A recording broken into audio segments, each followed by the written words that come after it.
கலித்வம்சி தயாதாத்திரம் பத்தாத் சுந்தரகம்சிதம் அஜ்ஞான ஞாபகம் பும்சாம் அஸ்மத்தேசிகமாஸ்தே பின்பழகராம் திருமாஜீயர் பெருந்திவத்தில் அன்பது அற்று மிக்க ஆசையினால் நம்பில்லைக்கான அடிமைகள் செய் அந்நிலைய நன்னெஞ்சே ஊனமர எப்பொழுதும் ஊர். நேற்றைய தினம் வார்த்தாமலைன்னா என்ன, அந்த வார்த்தாமலையை யார் அனுகிரகித்தார் என்கிற விஷயத்தை பார்த்தோம். இன்றைய தினம் வார்த்தாமலை தொடங்கப் போகிறோம். இருப்பினும் சில விதிகட்ட கருத்துக்களை இப்போது பறிந்து கொண்டார். வார்த்தைகள் என்றால் இருவராலே பேசிக்கொண்ட வார்த்தை. இவர், நால்வர் அல்லது அறுவர், எண்மர், பதின்மர் என்று சொல்லக்கூடிய அத்தனை பூர்வாச்சாரம் பேசிக்கொண்ட வார்த்தைகளால் சுருக்கப்பட்டது வார்த்தாமாலை. எப்பவுமே இருவர் பேசின சம்பாதம் தான் உயர்ந்த வாதமாக கருதப்படுகிறது நம்முடைய சம்பிரதாயத்தில். அதிலும் சனாதன தர்மத்திலே இருவரால் பேசிக்கொள்ளப்பட்டாலே அந்த சம்பாதத்தால் தான் பெரிய உயர்ந்த நிலை. அந்த நிலை தான் தெரிகிறது. உதாரணத்துக்காக சொல்றேன், கண்ணனும் அர்ஜுனனும் பேசின வார்த்தையை தான் கீதை. இவ ரெண்டு பேரும் பேசிண்டா யுத்தம் பண்ண முடியாதுன்னு சொன்னோம். எதிர்க்க இருக்கிறவா அத்தனை பேரும் இவருடைய பந்துக்கள், பெரியப்பா சித்தப்பா எல்லாம் பந்துக்களா இருக்கா, அவளை நான் கொள்றதா அப்படின்னா உடனே அந்த சம்பாதத்தால் கறந்தது என்னது? பகவத்கீதை. அப்ப இருவருடைய சம்பாதமான கண்ணனும் அர்ஜுனனும் சம்பாதத்தால் கறந்தது கீதை பிறந்தது. அதற்கு மேல ஆச்சரியமான ஒரு நிலை, மதுரகவி ஆழ்வார் நம்மாழ்வாருடைய சம்பாதத்தால் பிறந்தது திருவாய்மொழி. என்ன திருவாய்மொழி? ஏதோ ஒன்று எடுத்து போட்டார், சித்தத்தின் வயிற்றில் சிறியது பிறந்தால் எத்தத்தின் எங்கே கிடக்குன்னு ஆரம்பித்து அடுத்து உயர்ந்தனம் அபாவத்து வீடு பெற்ற குருவூர் ஷடகோபன்னு முடித்தார் அப்படின்றீங்க. அப்ப மதுரகவி ஆழ்வார் நம்மாழ்வார் சம்பாதத்தாலே பிறந்தது திருவாய்மொழி. கண்ணன் அர்ஜுனுடைய சம்பாதத்தாலே பிறந்தது ஆச்சரியமான கீதை பிறந்தது. பீஷ்மர் தர்மபுத்தியுடைய சம்பாதத்தாலே பிறந்தது சகஸ்ரநாம அத்தியாயமே பார்த்திருக்கோம். சகஸ்ரநாம விஷ்ணு வசத்தாரக பூதபூமி பகவதுன்னு இன்னைக்கு நம்ம சொல்லிட்டு இருக்கோம்னா என்ன சம்பாதங்க? தர்மபுத்திர கேள்வி கேட்க பீஷ்மர் சமாதானம் சொல்லன்னா அந்த சமாதானம் சொன்னதுக்கு விஷயம்தான் விஷ்ணு வசத்தாரகா. அப்ப கீதை பிறந்தது கண்ணன் அர்ஜுனன், அடுத்து திருவாயூர் பிறந்தது மதுரகவி நம்மாழ்வார், அதே போல சகஸ்ரநாமம் பிறந்தது பீஷ்மரம், அதே போல அந்த பீஷ்மருக்குள்ள இருக்கக்கூடிய தர்மபுத்திரர், அடுத்து மைத்ரேய சம்பாதம், மைத்ரேயன பராசர மகரிஷி மைத்ரேயர், இவ ரெண்டு சம்பாதத்தாலே விஷ்ணு புராணம் பிறந்தது. விஷ்ணு புராணம் எப்படி பிறந்ததுன்னா மைத்ரேயரும் அதே போல பராசர மகரிஷியும் ரெண்டு பேர் சம்பாதம் பேசிக்கிறதுனாலே விஷ்ணு புராணம் இருந்தது. அதுக்கு மேலே பரீட்சித்து சுக்ராச்சாரியர் பிறந்ததுனால அந்த அவாவுடைய சம்பாதத்தாலே பாகவதமே பிறந்தது. பாகவதம் இன்னைக்கு பிறந்திருக்குன்னா யார் காரணம்னா பரீட்சித்து தான் அர்ஜுனுடைய பேரனாக இருந்தாலும் தன்னுடைய நிலையை எல்லாம் தெரிவிக்கணுன்றதுக்காக சுக்ராச்சாரியர் பூர்த்தியா தெரிவிக்கிறார் இல்லையா? அப்ப அந்த சம்பாதத்தால் இருந்தது பாகவதம். அப்ப இரண்டு பேர் பேசினாலே என்ன கிடைக்கிறது? ஒரு நல்ல விஷயம் கிடைக்கிறது. அதற்காக நாம ரெண்டு பேர் பேசினா கிடைக்காது. அப்படியா சுவாமி? அப்ப நாங்க பேசிக்கலாமான்னா அது கிடைக்காது. ஏதோ கிடைக்குமே தவிர இது கிடைக்காது. ஆனா பெரியவர்கள் மிக உயர்ந்தவர்கள், ஏன் வால்மீகி நாரதன் பேசினபடியால ஸ்ரீமத் ராமாயணம் கிடைச்சது. வால்மீகி நாரத மகரிஷி முதல் ஸ்லோகம் சொன்னார், தப்பா போயிடுச்சுன்னு நினைச்சிட்டு இருந்தார் வால்மீகி.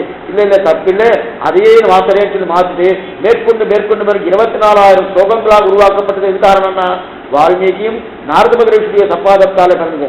அப்ப பெரியோர்கள் இவருடைய சம்பாதத்தால பிறந்தது என்னென்னால் அது உயர்ந்த கருத்தாக கருதப்படுகிறது.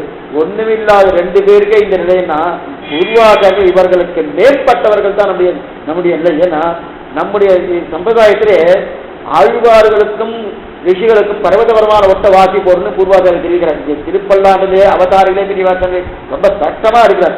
திருப்பல்லாண்டு அவதாரிகளே என்ன தெரிவிக்கிறா பெரிய ஆழ்வாருடைய நிலை என்னன்னு காட்டுச்சு. முதல்ல அடிமட்டத்திலிருந்து நமக்கும் ரிஷிகளுக்கும், நமக்குன்னா சம்சாரிகளுக்கும் ரிஷிகளுக்கும் பர்வதபரமான ஒட்ட வாசி போறோம். நாமெல்லாம் கூழாங்கல்லை போல, ரிஷிகள்லாம் பெரிய வேறுமலையை போலன்னார். அடுத்து ரிஷிகளுக்கும் ஆழ்வாருக்கும் இருக்கக்கூடிய வாசி என்ன வேறுபாடு என்னன்னு காமிச்சார். ஒண்ணுமில்லை, நாம எப்படி கூழாங்கல்லோ அதே போல ரிஷிகள் கூழாங்கல் ஆழ்வாரை பார்க்கச்சு. சரி, இந்த மாதிரி வந்துட்டே இருக்கு சுவாமி. இப்ப அது கருத்து ஆச்சாரிய பார்க்கச்சு என்னாச்சுன்னா அப்படியே மாத்திட்டார். அப்படியே என்ன மாத்திட்டாருன்னா இது எது பரியந்தம்னா சொன்னா நீங்க ஆச்சரியப்படுவார். வில்லோகாச்சாரிய ஸ்ரீசுக்தி எடுக்கச்சு அவதாரிகள் இருக்கிறார். அவதாரிக்கு சொல்லிட்டு மனவாளமான அவதாரி சொல்லிட்டு ஒவ்வொன்றா தள்ளிட்டு வராது. இது திருலோகாச்சாரிய வரியந்த வரணும். முதல்ல நம்ம எடுத்தார், விஷயகரை எடுத்தார், ஆழ்வார்கள் எடுத்தார், ஆழ்வார்களை காட்டில பெரியாழ்வார் எடுத்தார், பெரியாழ்வார் காட்டில் மதுரகவி ஆண்டார் எடுத்தார். இதெல்லாம் எடுத்துட்டார். எடுத்த பொழுதுன்னு ஆழ்வார் காலம் முடிஞ்சதுக்கு அப்புறம் ஆச்சாரியர்கள் வரணும். அந்த ஆச்சாரம் வந்து நாதுமணிகள் தொடக்கமாக வந்து எம்பெருமானார் வந்து அதுக்கப்புறம் திருலோகாச்சாரி வரணும். இப்ப எப்படி எடுக்கிறான்னு பார்த்தா ஒரு ஆச்சரியமான விஷயம் என்னன்னா, அங்கிருந்து ஆழ்வார்களை காட்டிலும் ஒருபடி மேம்பட்டவர் நாதமணிகள், அவரை காட்டிலும் ஒருபடி மேம்பட்டவர் சுவாமி எம்பெருமானார். இப்ப அவரை காட்டிலும் மேம்பட்டவர் திருலோகாச்சாரின்னு சொல்லணும். இதெல்லாம் உண்மை. ஏன்னா மேம்பட்டவர் இருக்கு, பர்வதபரமான ஒட்டவாசிவர் வச்சுட்டு திருலோகாச்சார் சொல்லுவான். என்னமா சொல்றது? எம்பெருமானார் காட்டிலும் மேம்பட்டவர் சொல்ல முடியுமானா? சொல்லலான்ட்டார். ஏன்னா அவர் ரகசிய கிரந்தங்களுக்கே பண்ணல, எதுவுமே பண்ணல. அவர் என்ன பண்ணார்? ரகசிய கிரந்தத்துக்கு எதையுமே பண்ணலைன்னா சொல்லலைன்னு அர்த்தம் இல்லை. பின்புள்ளார்கள் அத்தனை பேர் பார்த்துக்க போறான்ற அபிப்பிராயத்துல பண்ணார். ஆனா ரகசிய கிரந்தங்களுக்கு பிராதானியம் கொடுத்தபடியாலே பாஷ்யக்காரர்கள் காலம் மேம்பட்டவர் சுவாமி திருலோகாச்சாரியர் இருக்கிறார். அதே போல இடத்துல ஒவ்வொரு விஷயத்திலும் 2 சம்பாதம் வால்மீகி நாரத மகரிஷி, பீஷ்மர், அதே போல தர்மபுத்திரர், அதே போல வைசம்பியனார், இவர் இப்படி வந்துட்டு இந்த நிலைக்கு இத்தனை பெருமை இருக்குன்னா நம்முடைய பூர்வாச்சாருடைய 2 பெரிய சம்பாதம் என்ன, 4 பேர் சம்பாதம் என்ன, 10 பேர் சம்பாதங்கள் என்ன, எத்தனை பெரிய உடையது, அத்தனை பெருமை இருக்கக்கூடியதான் இந்த வார்த்தா மாலை. அவர்கள் பேசி முடித்த ஒரு விஷயத்தை சுவாமி தொகுத்து கொடுக்கிறார்.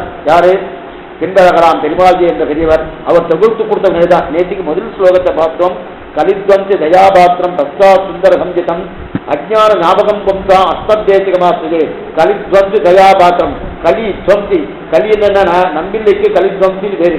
அந்த கலித்வந்த தயாபாத்திரம், அந்த தயைக்கு பாத்திரம் போனவர், நம்பிள்ளையுடைய தயைக்கு பாத்திரம் போனவரானவரும் பச்சா சுந்தர தேவியம் பின்பழகலாம் பெருமாள்ஜி என்று பேரு.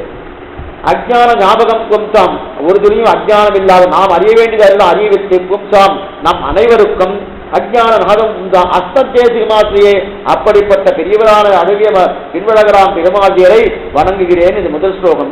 2வது புத்தகம் வந்து புத்தகத்தை பார்த்துருக்கலாம். புத்தகம் நீங்க முதல் பக்கத்திலே இருந்து பாருங்க. புத்தகத்தை நீங்க பார்த்து புத்தகம் இது இருக்காது, இருந்தாலும் புத்தகத்தை ஓரளவுக்கு அந்த சப்தம் இருக்கும் இல்லையா? ஏன்னா காத்தாமலை புத்தகத்தை வச்சு புத்தகம் அநேகமாக கிடைக்கிறது. வாங்கிட்டேன்னா சொல்லி காலட்சம் முடிஞ்சதுக்கு அப்புறம் நீங்க ஆத்துக்கு போய் பார்த்தோன்னா மனங்கா பண்ணும். இன்னும் நான் பண்ணும். எப்பவுமே உபன்யாசக்கார இங்க வரதுக்கு முன்னாடி பார்த்துட்டு வரணும், கேட்கறவா கேட்டதுக்கு அப்புறம் பார்க்கணும். இது ரொம்ப முக்கியம். தொழில் அங்க நாங்க அங்க பார்க்கலன்னா ஏதோ ஒரு காரணம் சொல்லி காலட்சம் இல்லைன்னு சொல்லிடுவோம். பார்க்கலையே பார்க்கலன்னு சொல்ல முடியாது, ஏதோ ஒரு காரணம் சொல்லி காலட்சம் இல்லைன்னு சொல்லுவோம். ஆனா நாங்க பார்த்துட்டு தான் வந்தோம். நீங்க என்ன பண்ணணும்னா முதல்ல பார்த்துட்டு தான் புரியாது. அப்ப என்ன பண்ணணும்? நாங்க சொல்லி முடிச்சதுக்கு அப்புறம் நீங்க போய் பார்க்கணும். அதான் புத்தகம் இருந்தா ரொம்ப சௌக்கியமா இருக்கலாம். அடுத்து 2வது தனியம் சட்டாரி முகநிஸ்கிருத திராவிட வேத நிர்வாகம் சப்தஜன ரக்ஷணக்ஷண கிருபார்த்த சத்வீக்ஷணம் சுக்தி ரஜோ ஜலகத் குரு பரம்பரா வைபவம் யதீந்திர பதசேகரம் தம் அபராங்கர் அந்யம் பஜே. ஆச்சரியமான ஒரு ஸ்லோகம். இதுலேயும் ஒரு பேர் கொடுக்கிறார். அதுல பேர் கொடுத்தது என்ன? பச்சாத் சுந்தரம் பேர் கொடுத்தார் முதல் ஸ்லோகத்துல. இதுல என்ன கொடுத்துட்டாங்கன்னா அபர அங்கம் ரம்யம், அபராங்க ரம்யம், அபர அங்கம் ரம்யம். அபரன்னு பின்னாடிக்கு அபரன்னு பேர். அங்கம்னா நம்முடைய அங்கம்னா திருமேனி தானே, திருமேனி. அப்ப அங்கம்னா திருமேனி, ரம்யம்னா அழகிய, பின்னாடி அழகியதாக இருக்கிறது பின்பழகராம் பெருமாள்ஜியர். அபராங்க ரம்யம், அபர அங்க. இந்த ஸ்லோகத்தை கொடுக்குறாரு. இது ஆச்சரியமான ஸ்லோகம். எப்படி இருக்குங்க? பின்பழகராம் பெருமாள்ஜியன்னு பேர்.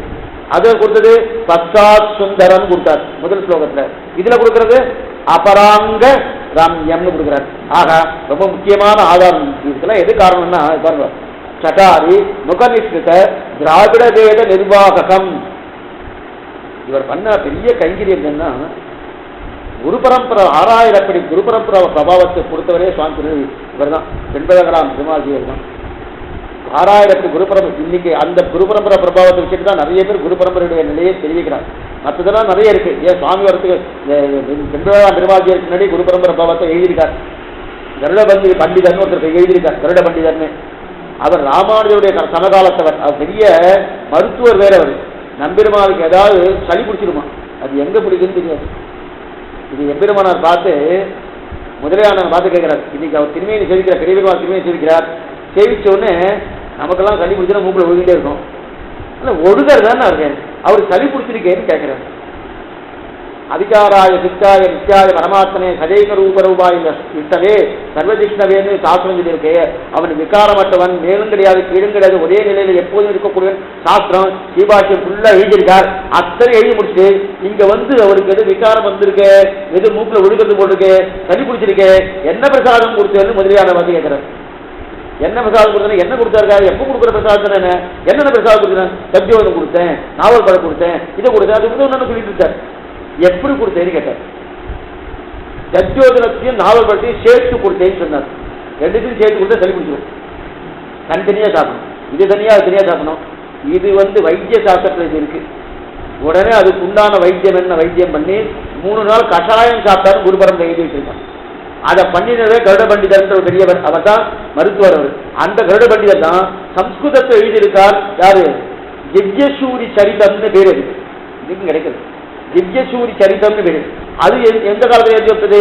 ராமானுஜருடைய காலத்தில் ஏற்பட்டது. அப்ப அதுக்கு பின்னாடி பட்டருடைய காலமோ, நஞ்சியுடைய காலமோ, நம்பியுடைய காலமோ, பெரியவாச்சாரனுடைய காலமோ இல்லை, அதெல்லாம் வரது வாய்ப்பே கிடையாது. அப்ப ஆழ்வார்கள் காலம் தொடங்கி ராமானுஜருடைய காரியம் பரியந்தம் தான் யஜ்யசூரி சரிதத்திலே இருக்கும். கருட பண்டிதரால் எழுதப்பட்டது. சம்ஸ்கிருதத்தில் எழுதுறது ஆச்சரியமான ஒரு நூல் அது எழுதப்பட்டது. ஆனா அதற்கு பின்னாடி பின்வழகிறான் பெருமாண்டியர் 6000 அப்படி குரு பரம்பரை பிரபாவத்தை எழுதினார். அதுல ஆச்சரியமான விஷயம், நாம நிறைய நூல்கள் படிக்கிறோம், பாரதம் படிக்கிறோம், ராமாயணம் படிக்கிறோம். இதெல்லாம் நமக்கு வாழ்க்கை நடைமுறைக்கு ஒத்துப்பட்டு வரா, சில நேரத்தில் ஒத்தே வராது. ஏன் ஒத்து வராது? திருவாரூரையே சொல்லிக்கிறோம். நாம எந்த மாதிரி நடந்துக்கணும்னு அதுல பார்த்து பூர்த்தியா தெரிஞ்சு கொள்ள முடியுமானா முடியவே முடியாது. ஆனா குரு பரம்பரை பிரபாவத்தை சேவித்தவனா அந்த குரு பரம்பரையிலே ஆழ்வார்கள் ஆச்சாரியர்கள் எந்தெந்த சமங்கள் இருக்கா அந்த சமங்கள் நம்முடைய வாழ்க்கைக்கு வரும் இல்லையா? அப்ப வாழ்க்கைக்கு வரும்போது அவர்கள் எப்படி அதை நோக்கினா, எப்படி அனுசரித்தா, எப்படி அதை தீர்த்து கொண்டார்கள், அந்த நிலை இந்த குரு பரம்பரை சேவிச்சாதான் கிடைக்கிறத தவிர ஸ்ரீராமாயணத்திலேயோ மகாபாரதத்திலேயோ திருவாயுமையில கூட பூர்த்தியா தெரிவிக்காரு. அதான் கர்த்தவியம் குரு பரம்பரையும் துவயம்னு சொல்றான். நித்தியமே குரு பரம்பரையும் துவயம் சொல்லணும், நித்தியமே திருவாயு சொல்லணும்னா சொல்ல. நித்தியானுசந்தானத்தில் இருக்கு, அது வேற விஷயம். காத்தால எழுந்த உடனே அருகிரி அருகிரி எழுதுற சொன்னதுக்கு அப்புறம் என்ன சொல்லணும்னா தீர்த்தமானன்ற அவசியம் இல்லை. அதுக்காக சுவாமி மொழியே சொல்லிக்கப்பட்டதா குளிச்சுட்டுதான் சொல்லிட்டேன் அப்படின்னா தீர்த்தம் ஆடக்கூடாதுன்னு அர்த்தம் இல்லை. நேரடியா சொல்லலாம். அஸ்மத்ஜேசிக்கு அஸ்மதிய பிரமாச்சாரன் குருபரம் வாஸ்தவ குருபரமன்ன, அதே மாதிரி ஸ்லோக குருபரமன்ன எடுத்து மேலே சொல்லி சொல்லி சொல்லி அதற்கு மேல துவயத்தையும் சேர்த்து சொல்லணும். இது வாக்கியம் தத்தையும் குருபரமும் துவயம். ஏன்னா குரு பரம்பரை தான் நாம வாழ்க்கைக்கு தேவையான நெறிகளை நமக்கு அனுஷ்டானத்துல காட்டியிருக்கா. அனுஷ்டானம் இல்லைன்னா சமபடம் ஒண்ணு வேண்டாம். கண்ணனுடைய சரித்திரத்தை படிச்சுட்டு இருக்கோம், நாம் அந்த மாதிரி அனுஷ்டிக்க முடியாது. ஏன் சாமி மன்னிக்க முடியாது? கண்ணனுடைய கிருஷ்ண லீலான்னு எத்தனை பேர் பேசிட்டு இருக்கா, அதனால அனுஷ்டிக்க முடியாதுன்னா கண்ணன் திருடி நாமும் திருடலாமா? கண்ணன் பொய் சொல்ல நாமும் பொய் சொல்லலாமா?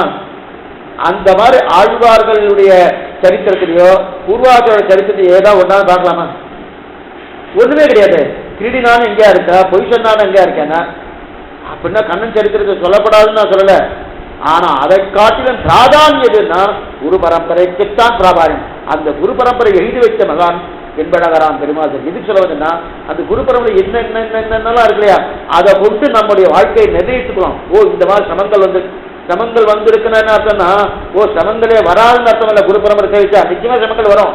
ஆனா அந்த சமங்களை எப்படி தீர்த்து கொள்வதுன்றது அவருடைய வாழ்க்கை நெறியை பார்த்து தெரிஞ்சுடலாம். ஆனா மற்ற விஷயங்கள் அது பூர்ணமா தெரியுமான்னா தெரியறதுக்கு வாய்ப்பு ரொம்ப குறைச்சு. இது சொல்லணும். அப்படி குரு பரம்பரை ஆச்சரியமா எழுதி வச்ச மகான் தான் அந்த வெண்பழகராம் பெருமாஜியர். அந்த பெருமாஜியர் பண்ணி வச்சார். அதுக்கு மேல தெரிவிக்கிறார், சட்டாரி நிச்சித திராவிட வேத நிர்வாககம், சட்டாரி முக நிச்சித திராவிட வேத நிர்வாககம், வெளியிலே புறப்பட்ட திருவாயுடைய நிர்வகிப்புற நம்பில்லை என்று இதுல 2 அர்த்தம். முதல் வரைக்கு சட்டாரி முக நிச்சித திராவிட வேத நிர்வாககம் முதல் அர்த்தம் சொல்றேன். 2வது அர்த்தம் சொல்றேன். முதல்ல என்ன அர்த்தம் சொல்லியிருக்கிறான்னா, நம்மாழ்வார் திருவாயிலிருந்து வெளியே புறப்பட்ட திராவிட வேதமான திருவாய்மொழியை நிர்வகிப்பவராய் நம்பில்லை இருந்தார் என்பது முதல் அர்த்தம். சட்டாரி முக நிசுத, முகம்னா வாய், பிராமணோசிய முகமாசி. சம்ஸ்கிருத முகம்னா தமிழ முகம், சம்ஸ்கிருத முகம்னா வாய், பிராமணோசிய முகமாசி புருஷம் சொல்றது. அகு ராஜன்யஸ்கிருத அகூரோ தசஸ்ய முகத்துல என்ன வாயில் இருந்தா பிராமணன் சிருஷ்டித்தான்னு புருஷ சுத்தம் சொல்றது. அப்படி இருக்க முகம்னா அந்த நம்மாழ்வார் ஷடாரில் இந்த வாயிலிருந்து புறப்பட்ட அந்த திருவாய்மொழியானது அந்த திருவாயை நிர்வகிப்பராய் நம்பில்லை இருந்தான்னு முதல் அர்த்தம். இந்த இந்த முதல் இரண்டாவது இடத்துல இன்னும் சொல்லாங்கன்னா இந்த ரெண்டாவது ஷடாரியான நம்மாழ்வார் பாடப்பட்ட திருவாய்மொழியை நிர்வகிக்கக்கூடிய பின்பழகிறான் பெருமாதிரி என்று சேர்க்கலாம். எப்படி சேர்க்கலாம்னா ரெண்டு இடத்துல பேசிக்கலாம். ஷட்டாரியார நம்மாழ்வாரால பாடப்பட்ட திருவாய்மொழியை நிர்வகிக்கக்கூடிய பின்பழகிறான் பெருமாதிரி என்றும் சேர்க்கலாம். அல்லது நம்மாழ்வாராலே திருவாய்மொழி நன்கு நிர்வகிக்கப்பட்ட நம்பில்லையின் சிஷ்யரான பின்பழகிறான் பெருமாதிரியும் செய்யலாம். ரெண்டும் செய்யலாம். முதல் அர்த்தம் என்ன? ஷட்டாரியார நம்மாழ்வாராலே பாடப்பட்ட திருவாய்மொழியை நிர்வகித்தவர் நம்பில்லை. இது முதல் அர்த்தம். இல்ல ஷட்டாரியார நம்மாழ்வாராலே பாடப்பட்ட திருவாய்மொழியை நிர்வகித்த நம்பில்லையின் சிஷ்யரான பின்பழகிறான் பெருமாதிரி. இது ரெண்டாவது அர்த்தம். ரெண்டு அர்த்தம் முதல் வரிக்கு. அதுதான் ஷட்டாரி முகதிஷ்டித திராவிட வேத நிர்வாகம் சுத்தி ரசோக்த ஜல குரு பரம்பரா வைபவம் தஸ்மை இது சுத்தி குரு பரம்பரா என்ன அர்த்தம்னா பார்த்தோம். குரு பரம்பரை பூர்வாச்சாரிகள் தொடக்கமாக, அதாவது நாதமணிகள் தொடக்கமாக மனபாலமானிய பரியந்தம் தான் குரு பரம்பரை. அதுக்கு மேலே எங்க தகப்பனார் தாயார் வேலை குரு பரம்பரை கிடையாது. மனபாலமானது குரு பரம்பரை முற்று பெற்றது. அதுக்கு மேலே இருக்குன்னு சில பேர் சொல்லிட்டு இருக்கா. தவறான கருத்து. குரு பரம்பரை கிடையாது. ஏன்னா குரு பரம்பரை ஒரு ஆரம் முற்று பெற்றது எங்கன்னா பெரிய பெருமாவை போய் சேர்ந்துடுறது. பெரிய பெருமா தொடக்கமா லட்சுமிநாத சமாரம்பம் நாதயாமன மத்தியமாம் அஸ்மதாச்சாரிய வரைந்தாம் வந்தே குரு பரம்பராம் ஸ்லோகம் இருந்தாலும் அந்த அஸ்மதாச்சாரிய என்னுடைய ஆச்சாரம் குறித்தாலும் ஆனா குரு பரம்பரைன்ற ஒரு நிலையில இருக்கட்டே மனபாலமாமி பரியந்தம். ஆனா அந்த மனபாலமாவுடைய சம்பந்தம் அஸ்மதாச்சாரனுக்கு இருக்கிறபடியால அஸ்மதாச்சாரிய பரியந்தான் சொல்றான். என்ன ஞாபகம்? அஸ்மதா ஏன்னா இது சங்கிலி தொடர் போல. ஒரு தேர் எடுக்கிறோம்னா சங்கிலி இருக்கு. முதல் கணு அடுத்த கணு கடைசியில் பிடிக்கிறாடியா. அப்ப முதல் கணுக்கும் கடைசி கணுக்கும் சம்பந்தம் இருக்கு. ஆனா அந்த நடுவில் நிறைய சம்பந்தத்தை இட்டு கொண்டுதான் அந்த சம்பந்தம் இருக்கிற. முதல் சம்பந்தமே நேரா இந்த சம்பந்தத்துக்கு வரல. ஆனா இந்த இடத்துல எப்படி தெரியுமா? தேர் சங்கிலி முதலுக்கும் கடைசியும் சேரவே சேராது. இந்த இடத்துல நம்ப குரு பரம்பரை முதலும் கடைசியும் சேருது. முதல் எது? லட்சுமிநாதன். கடைசி எது? மனபாலமாவளிகள். மனபாலமாவளி யாருக்கு சிஷ்யனா இருந்திருந்தா? யாருக்கு ஆச்சாரியன்? மனபாலமாமனுக்கு யார் சிஷ்யனா எடுத்துட்டார்? பெரிய பெருமாளையும் சிஷ்யனா எடுத்துட்டாரு. நம்ம பெருமாளையும் சிஷ்யனா எடுத்துட்டாரு. அப்ப முற்று பெற்று தானே மறுபடியும் எங்க போய் சேருது? அங்கதான் லட்சுமிநாதன். இந்த லட்சுமிநாதன் சப்தம் எங்க யார் சொல்றதுன்னா எங்கேயும் ஸ்ரீவைகுண்டநாதன் சொல்லல, ஸ்ரீராப்திநாதன் சொல்லல. லட்சுமிநாதன் சப்தம் பெரிய பெருமாள் பெரிய பிராட்டை தான் சொல்லிட்டு சொல்லி பிரியலோகத்தினுடைய வியாக்கியானம் நம்ம நிச்சயம் சேர்த்திருந்த லட்சுமிநாத சமாரம்பம் நாதயாம நம ஜமாமசதாச்சாரிய பரியந்தாம் வந்தே குரு பரம்பரான்னு சொல்றாங்க. இந்த லட்சுமிநாத சப்தம் பெரிய விராட்டிய பெரிய பெருமாள் தான் சொல்றது. அப்பதான் இந்த குரு பரம்பரை பூர்த்தி ஆகுதுன்னு அர்த்தம். ஆக அந்த குரு பரம்பரை பண்ணார். அதுக்கு மேல சக்தி ருஜோக்த குரு பரம்பரா வைபவம் யதீந்திர பதசேகரம். யதீந்திர பதசேகரனா எதை பிடிக்கலாம்? அப்ப சம்பிரதாயப்படியா ஒரு விஷயம் அவருக்கு செஞ்சுக்கவே இல்லை. குரு பரம்பரையை கட்டணத்தை இயற்கைதான். ஆனா ஏன் சொல்றேன்னா குரு பரம்பரை நிச்சயம் சேவிக்கணும் எதுக்காக சொல்றேன்னா நம்ம சேவிக்க நம்முடைய மனசு பதப்படும். அப்ப கஷ்டம்லாம் வந்துட்டு இப்ப பூர்வாச்சாரர்கள் கஷ்டமே வரலையா? ஆள வந்தாருக்கு ராஜபலம் வந்திருக்கு. ஒன்றும் கஷ்டம் வராமல் ஒன்று இல்லையே. அதேபடி எம்பெருமானார் எத்தனை தூரம் ஸ்ரீரங்கத்து இருக்க மாட்டாமல் மேற்கோட்டைக்கு போனார்ல. சமம் வந்திருக்கிறியா? கூறத்தாழ்வாரும் ஸ்ரீரங்கத்தில் இருக்க மாட்டாமல் நேரம் இதுக்கு திருமாவளவன் ஒரு அழகு இருக்க போனாரு. பராசரத்தை நேற்றி பார்த்தோம்னா பராசரப்பட்டது ஸ்ரீரங்கத்தில் இருக்க முடியாது திருக்கோட்டுக்கு எழுதியிருந்தாரியா? இப்ப அவளுக்கெல்லாம் கட்டமே இல்லைன்னா கட்டம் இருக்கு. ஆனா அந்த பகவத் சம்பந்தத்தை வச்சுட்டே இருக்கிறதுனால அது ஒரு கஷ்டமாகவே பொருட்படல. அப்ப அந்த சரித்திரத்தை நம்ம கேட்டோம்னா அந்த சரித்திரத்தை நம்ம அனுசாரத்தை கொண்டு வந்தா நம்முடைய வாழ்க்கை நிறைய கட்டங்கள் வரும். ஓ அவளே அப்படி இருந்தேக்காலே அந்த நிலையை நம்ம கொடுத்துட்டோம்னா நல்லா இருக்கலாம். அவள் கட்டம் இல்லைங்கிற பெரியாழ்வார் திருவிழா அண்டனக்கவை பட்டினினால் எழுந்திருக்கிறார். என்னைக்கு பகவான் நாமத்தை சொல்லலையோ அண்டனக்கவை பட்டினினாலே எனக்கு அன்னைக்கு. ஏன்னா இவாளுக்கு உண்ணும் சோறு வருகினி தின்னும் பெற்றில எல்லாம் கண்ணன்னு இவருக்கு தாரகர் போஷகர் கோபியங்கள் மூணுமே இவாளுக்கு கண்ணன் தான். கண்ணனானபடியால அந்த கண்ணனுடைய நாமத்தை சொல்லணும்னா அன்னைக்கு பட்டினி நல்லா சாப்பிட்டுருப்பாங்க. சாப்பிட்டுட்டாலும் பட்டினி தானா? ஏன் சுவாமின்னா அவ சாப்பிடுறது கண்ணனுடைய நாமத்தை கண்ணனையே பருகிறா. வாடிக்கொண்டு உன்னை விழுங்குவன் காணில் என்று ஆறுகுற்ற எண்ணெய் ஒழிய எண்ணில் முன்னம் பாரித்து ஆழ்வார் காணுகிறார் இல்லையா? அப்படிப்பட்ட அந்த நிலை வருது இல்லையா? அந்த நிலைக்குத்தான் இந்த குரு பரம்பரை.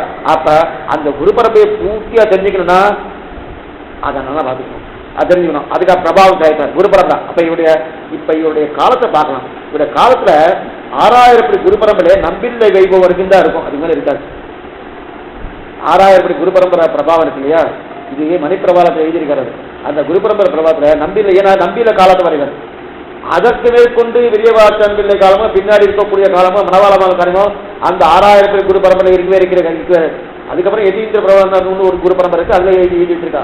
ஆனா அதுல கிடையாது. இதுக்கு சொல்லுவாங்கன்னா இப்ப நம்பில்லைக்கு பின்னாடி தெரியாது. அதனாலதான் கிருபார்த்த சத்வீக்ஷணம் கருணையே பொருந்திய இருக்கக்கூடிய இவர் சசக்தி ரசோக்ன குரு பரம்பரா வைபவம் திருவாக்கர ஒளிபெற்றிருக்கக்கூடிய அழகிய குரு பரம்பரை பவாத்து சாதித்தாராய் யதீந்திர பதசேகரம் ராமானுய திருவடிகளை அடைந்தவரா. யார் எங்க போனாலும் கடைசியில் வந்து சேர்றது உய்ய ஒரே வழி உடையவர் திருவடி. அந்த உடையவருடைய திருவடியில் தான் அடியனே தவிர மற்றொன்று கிடையாது. அப்ப யதீந்திர பதசேகரம் தம் அபராங்க ஹம்யம்பதே பெண்களிலே பின்பழகிய பெருமாஜீவரை வணங்குகிறேன் அப்படின்னு தெரிவிக்கிறார். இது 2வது ஸ்லோகம். 3வது ஸ்லோகம் அதே புத்தகத்தில் இருக்கு பாருங்க. துலா சதபிஷத் ஜாதம் ஸ்ரீ லோகாரிய பதாஸ்திதம் ஞானானி பூஷணம் வந்தே பஸ்தாத் சுந்தர தேசிகம். துலா சதபிஷத் ஜாதம் பஸ்தாத் சுந்தர, முதல்ல பாருங்க பஸ்தாத் சுந்தரன் இருந்து, அடுத்து அபராங்கன் இருந்து, இப்ப பஸ்தாத் சுந்தர தேசிகம் எல்லாம் பாருங்க. அந்த சம்ஸ்கிருத வார்த்தையே பின்பழகிய பெருமாளியர் நேற்று பார்த்துக்கணும். பின்பழகிய பெருமாள் எதற்காக ஏற்பட்டது? இவருக்கு அழகா, இவர் ஆச்சாரனுக்கு அழகானா ஆச்சாரம் அழகு ஏற்பட்டபடியால இவருக்கு அழகு. அப்படிதான் அப்படி இருக்க பின்பழகராம் பெருமாள். அப்ப லோகாரிய பதாஸ்திதம் துலா சதபிஷம் ஜாதம் லோகாச்சாரிய பதாஸ்திதம். லோகாச்சாருடைய தத்துவத்திலிருந்து மாத்திரபூதமானவர் யாரு? இவர் பெண்பழகிய பெரியவாதின்னா லோகாச்சாரியருக்கு சிஷ்யர், அதாவது நம்பில்லையுடைய சிஷ்யர் லோகாச்சாரியர். அப்ப லோகாச்சாரிய பதாஸ்தம் நம்பில்லைக்குத்தான் லோகாச்சாரியன்னு பேர். முதல்ல நேற்றுக்கு பார்த்தோம். அவருடைய சிஷ்யரா இருக்கக்கூடிய வடக்கு திருவீதிப்பில் குமாரருக்கு தான் ஆச்சாரிய திருநாமத்தை சாதனம் பிள்ளை லோகாச்சாரியின் பிள்ளைன்னு கொடுத்தார். பின்னாடி பெரிய பிள்ளை லோகாச்சாரியன் ஆயிடுச்சு. அப்ப அந்த லோகாச்சாரிய துலா சதபிஷத் ஜாதம் லோகாச்சாரிய பதாசிதம், அந்த லோகாச்சாரியான நம்பில்லுடைய திருவடியை போலவே இவர். நம்பில்லுடைய திருவடி யாருன்னு சொன்னா பின்பழகிய பெருமாள். நம்பில்லை திருவடி யாருன்னு பின்பழகிய பெருமாள் சொன்னான். அதான் லோகாச்சாரிய பதாசிதம் ஞானானி பூஷணம் வந்தே துலா சதபிஷத் ஜாதம். துலா மாசம் சதய நட்சத்திரம் நல்லா தெரியும். ஐப்பசியிலோனம் அவிட்டம் சதயமிவை ஒப்பில வானாள்கள் உலகத்தில் எப்பொழுதும் வேதுபுகள் பொய்கையார் பூதத்தார் பேயாழ்வார். பேயாழ்வாருடைய திருவவதாரம் தான் இவருடைய அவதாரம். ஐப்பசி மாதம் சதய நட்சத்திரத்தை அவதரித்தார் சுவாமி பெண்பழகராம் பெருமாஜியர். அப்ப துலா மாசம்னால ஐப்பசி மாதம் சதபிஷத் ஜாதம்.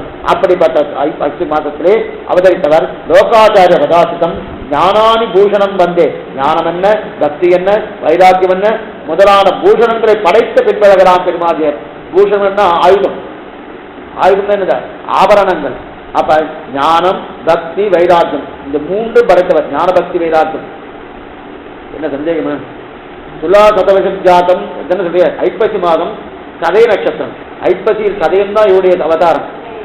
அது அந்த அவதாரம் தான் பேயாழ்வாருடைய அவதாரம். நம்ம ஊர் ஆழ்வார் மயிலாப்புற ஆழ்வார் பேயாழ்வார் அவதாரம். அதே அவதாரத்தை அதே நட்சத்திரத்தை அவை மாற்றி வளர்ந்துகிறார். அடுத்து ஞானானி பூஷணம் வந்தே பஸ்தாத் சுந்தர தேசம். ஞானம், பக்தி, வைராக்கியம் உடையக்கூடிய பின்பழகா பெருமாள்களை அப்படின்னு இருக்கு. இவருடைய முதுகு அழகா இருக்கணும். அதனால இவருக்கு பின்பழகராம் பெருமாள் தெரிவிக்கிறார். அதுக்கு பேர் இன்னொன்று தெரிவிக்கிறார். ஆச்சரியமான ஒரு விஷயம். இப்ப வார்த்தா மாலை என்பது வார்த்தைகளாலே கொடுக்கப்பட்டதுன்னு பார்த்தோம் இல்லையா? என்னென்ன வார்த்தை? பூர்வாச்சாரிய வார்த்தை. பூர்வாச்சாரிய வார்த்தைன்னா நம்பில்லை பரியந்தம் இருக்கக்கூடிய வார்த்தை தானே. இப்ப இதுல ஆழ்வார்கள் வார்த்தை ஏதாவது கலந்துருக்குமா? இல்ல.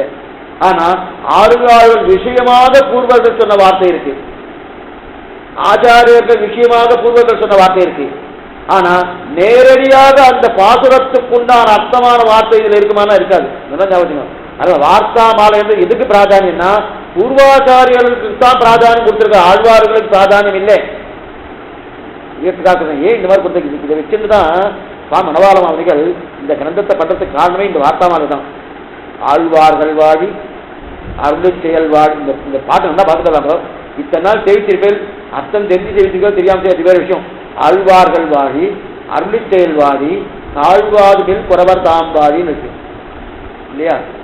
ஆழ்வார்கள் வாழி நல்லா தெரியுது, அர்த்தம் தெரியாது. ஆழ்வார்கள் வாழ வேண்டும், அருள் செயல் வாழ வேண்டும். அருள் செயல் 4000 பேர் பிறந்து வாழ வேண்டும். அதுக்கடுத்து மில் குறவர், குறவர்கள்னா ஆச்சாரியர்கள், குறவர்கள்னா ஆச்சாரியர்கள், ஆச்சாரர்கள் வாழின்னு சொல்லணும். அது வெறுமனே ஆச்சாரர்கள் வாழி சொல்லல. என்ன தெரியுமா சொன்னாரு? தாழ்வாது மில் குறவர் தாம்பாழின்னு, ஒரு குறையும் அற்றதான ஆச்சாரியர்கள் வாழின்னு சொன்னார். உடனே நாம ஒரு கேள்வி மணவாளம் போய் மடியை பிடிச்சி கேட்கணும். ஏன் சுவாமி ஒரு குறையும் அற்றதான ஆழ்வார்கள் வாழி சொல்லலையே, ஒரு குறையும் அற்றதான அருளிச்செயல் வாழி சொல்லலையே, ஆனா ஆச்சாரியருக்கு மட்டும் ஒரு குறையும் அற்றதான தாழ்வாதுமில் குறவர் தாம்பாடி ஏன் போட்டி? இதுவரைக்கும் நீங்க பார்த்திருக்கா தெரியாது. ஆனா ஆழ்வார்கள் வாழி நேரடியா தெரியாது, அருளிச்செயல் வாழி நேரடியா தெரியாது. அருளிச்செயல் வாழி குறவர்கள் வாழி முடிச்சிருக்கா இல்லையா? அதுக்கு முன்னாடி ஒரு பெருமையை சேர்க்கிறார். என்ன பெருமை? பூர்வாச்சாரருக்கு என்ன பெருமைனா எந்த குறையும் மற்றவர்கள். அப்ப ஆழ்வார்கள் குறை உள்ளவர்களா? அருளிச்செயல் குறை உள்ளதா? குறை இல்லை. ஆனா அதுலயாவது ஏதாவது சிறு துணி சொல்லலாம். ஆச்சாரியாளர் கிடையவே கிடையாது. அதனால்தான் அவர்களுடைய வார்த்தையாக வார்த்தாமாலை எடுத்திருக்காங்க. அதுல குறை இருக்கான்னா குறை இல்லை, ஆழ்வாருக்கு குறை இல்லை, அருளிச்செயல் குறை இல்லை. ஆனா அதுல குறை இல்லேன்னு வசதா பிறகும். ஏன்னா பன்னிரடியார் திருப்பாணாழ்வார் பஞ்சம குலத்தவர், அவர் பண்ண கிரந்தத்தை ஓகோன்னு கொண்டாடி எத்தனை வியாக்கியானம் பண்ணி, ஒரு வியாக்கியானம் முனிவாகன போகணும் வேதாந்தத்துக்கு அசிங்கம் பண்ணியிருக்கார். பெரியவாச்சாரிய வியாக்கியானம் என்ன, ஆதிகேசரி வியாக்கியானம் என்ன, இத்தனை வியாக்கியானம் இருக்கு இல்லையா? அப்ப இதுக்கு ஏதாவது ஒரு குறை இருக்கான்னா எந்த குறையும் கிடையாது. அதனால தாழ்வாதுகளுக்கு ஒருவர். அதனால்தான் இந்த வார்த்தாமாலை வைத்துக் கொண்டுதான் இந்த சப்தமே இட்டிருக்கார். பூர்வாச்சாரியருக்கு இத்தனை பெருமை, இத்தனை மேன்மை இருக்குன்னு. அப்படிப்பட்ட வார்த்தாமாலை. அப்ப அந்த ஆத்தாமாலை எதால கோக்கப்பட்டது? வார்த்தையாலே கோக்கப்பட்டது. பாமாலை இது, பூமாலை பாமாலை. ஆண்டா போட்டிருக்காலே, சொற்களையே பாமாலையாக போட்டாள், தன் புஷ்பத்தையே பூமாலையாக தொடுத்து போட்டாள், பாப்தையே பாமாலையாக கொடுத்து போட்டாள். அதே போல வார்த்தையே வார்த்தாமாலையாக கொடுத்தாங்க. ஏன்னா இதில் கொடுத்துள்ள அட்டவணை முதல்ல இருக்கிறது யாருன்னா அனந்தாழ்வான் தான். நெத்திக்கா பார்த்துறேன். இது எப்படி சொல்ல போறேன்றது நெத்திக்க சொல்லிட்டேன், சுருக்கமா பார்க்கணும். இன்னைக்கு முதல்ல ஆரம்பிச்சுடுறேன். முதல்ல 1வது வார்த்தை இருக்கு 461வது வார்த்தை வரைக்கும் அப்படி போக போறது இல்லை. அட்டவணையில அகாரத்தை தொடங்கி உகாரம் மகாரம் அது மேல மேல பேசலாம். அகாரம் ஆக்கு வரைக்கும் இருக்கு இல்லையா? அந்த கிரமத்துல வரப்போறோம் நம்ம முதல் நிலை. அப்ப அந்த கிரமத்துல வரும்போது அது நிறைய நிறைய வார்த்தைகள் இருக்கு. ஆனா நிறைய வார்த்தைகள் இருக்கணும். அனந்தாழ்வான் பிரதானமான பூர்வாக எடுத்துருக்கா. ஆய்ச்சின்னு ஒரு அம்மங்கா இருக்காரு, அவர் வார்த்தை எடுக்க போறது. ஏன்னா அந்த வார்த்தையெல்லாம் பின்னாடி இந்த ஒரு வார்த்தை ஏதோ சேர்றது சரி அப்படியே நேற்றுக்கே ஜாகிரதை படுத்தினேன். பூர்த்தியா சொல்ல போறது. பூர்த்தியா சொல்லணும்னா 7 வருஷம் 8 வருஷம் கூட ஆயிடும். ஏன்னா நம்ம வாரத்துக்கு 2 நாள் தான் வச்சுட்டு இருக்கோம். அதனால வருஷம் ஆதமடியால நம்ம என்ன பண்றோம்னா எதெல்லாம் எந்தெந்த அடிய ஒரு பட்டவனை எடுத்து வச்சிருக்கேன், அடியே எடுத்துருக்கிறார். ஏற்கனவே இவருக்கு சுவாமி காட்டி கொடுத்திருக்கார். அவர் காட்டின அட்டவணை எப்படி சிலதான் குறிப்பி எழுதி வச்சு இந்தபடி இதெல்லாம் சேர்த்தா இதுல எல்லாம் செஞ்சு விடுறது, அந்தபடி ஓரளவுக்கு இதை முடிச்சுடலாம் என்கிற அபிப்பிராயத்தோடு இதை எடுத்து வச்சிருக்கா. எங்க பெரியவாளும் அப்படிதான் கொடுத்துருக்கா. அதையே தான் நான் பின்பற்ற போறேன். ஏன்னா முன்னாடி என்ன சொன்னாலோ அதை தான் பின்பற்ற போறோம். அதனால முதல்ல அனந்தாழ்வான் வார்த்தையை எடுத்துக்கணும். அனந்தாழ்வான் வார்த்தையை எடுக்கணும்னா அப்ப அனந்தாழ்வான் என்னென்ன பண்ணிருக்க, ஏது பண்ணிருக்கு சொல்லணும்னா அப்ப அனந்தாழ்வான் இது கொடுத்த உடனே எந்தெந்த வார்த்தைன்னு ஒரு எண்ணிக்கை இருக்கு. அவர் 20 வார்த்தை சொல்லிருக்கேன், 20 வார்த்தைக்கு தனியா எடுத்துருவேன். இந்த நம்ப இந்த எண்ணு அந்த மாதிரி கொடுத்துருக்காரு. அந்தந்த வார்த்தை பிரகாரம் அதாவது வரப்போறது. இப்ப முதல் வார்த்தையை எடுத்துக்கலாம். முதல் வார்த்தைனா இது அனந்தாழ்வான் சொன்ன வார்த்தையில முதல் வார்த்தை. வார்த்தாமாலையில முதல் வார்த்தை இல்லை. அனந்தாழ்வான் சொன்ன வார்த்தையில முதல் வார்த்தை எதுன்னா 104வது சூத்திரம். 104வது வார்த்தை பாருங்க. அனந்தாழ்வான் சொன்ன வார்த்தையிலே 104வது வார்த்தை. ஆச்சரியமான வார்த்தை.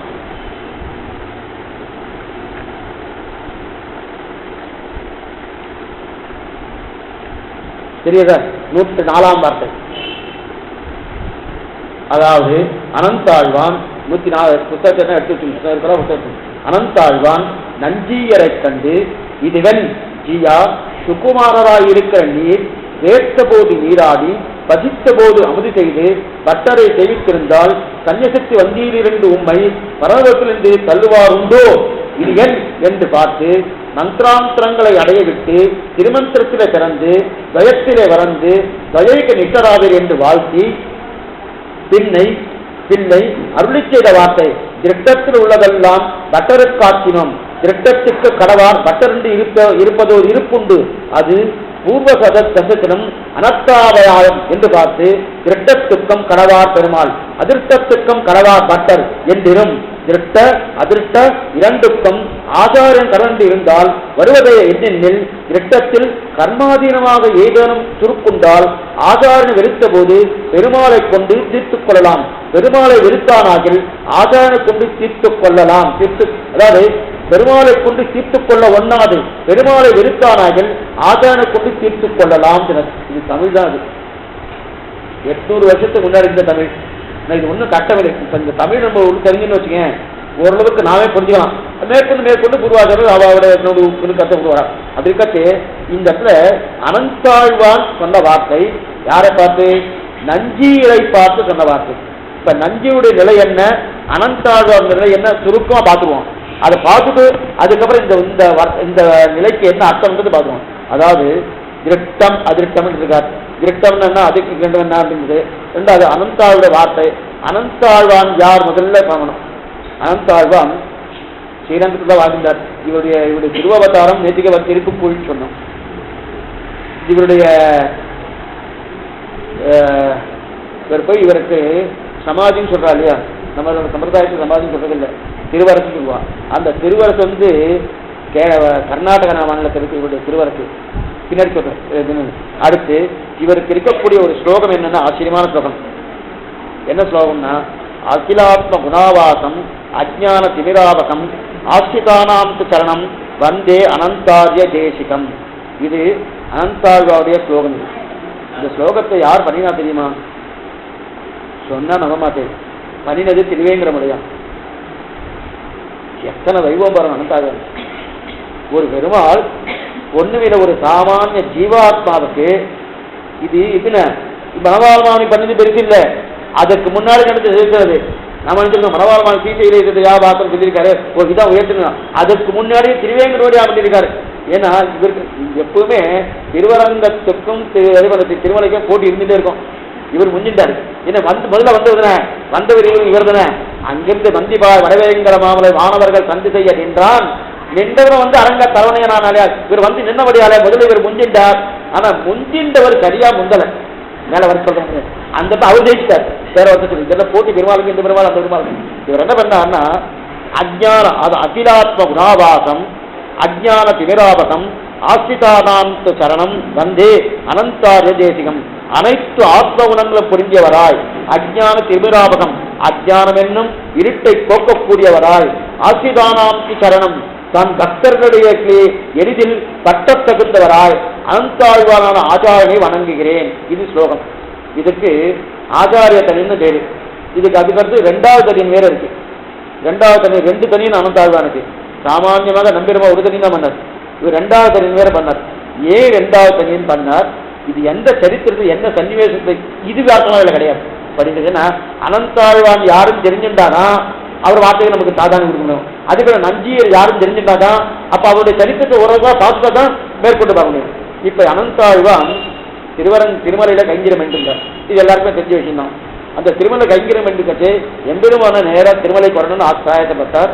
நடந்தார். நடந்துக்கிட்டு மேல வந்தார்.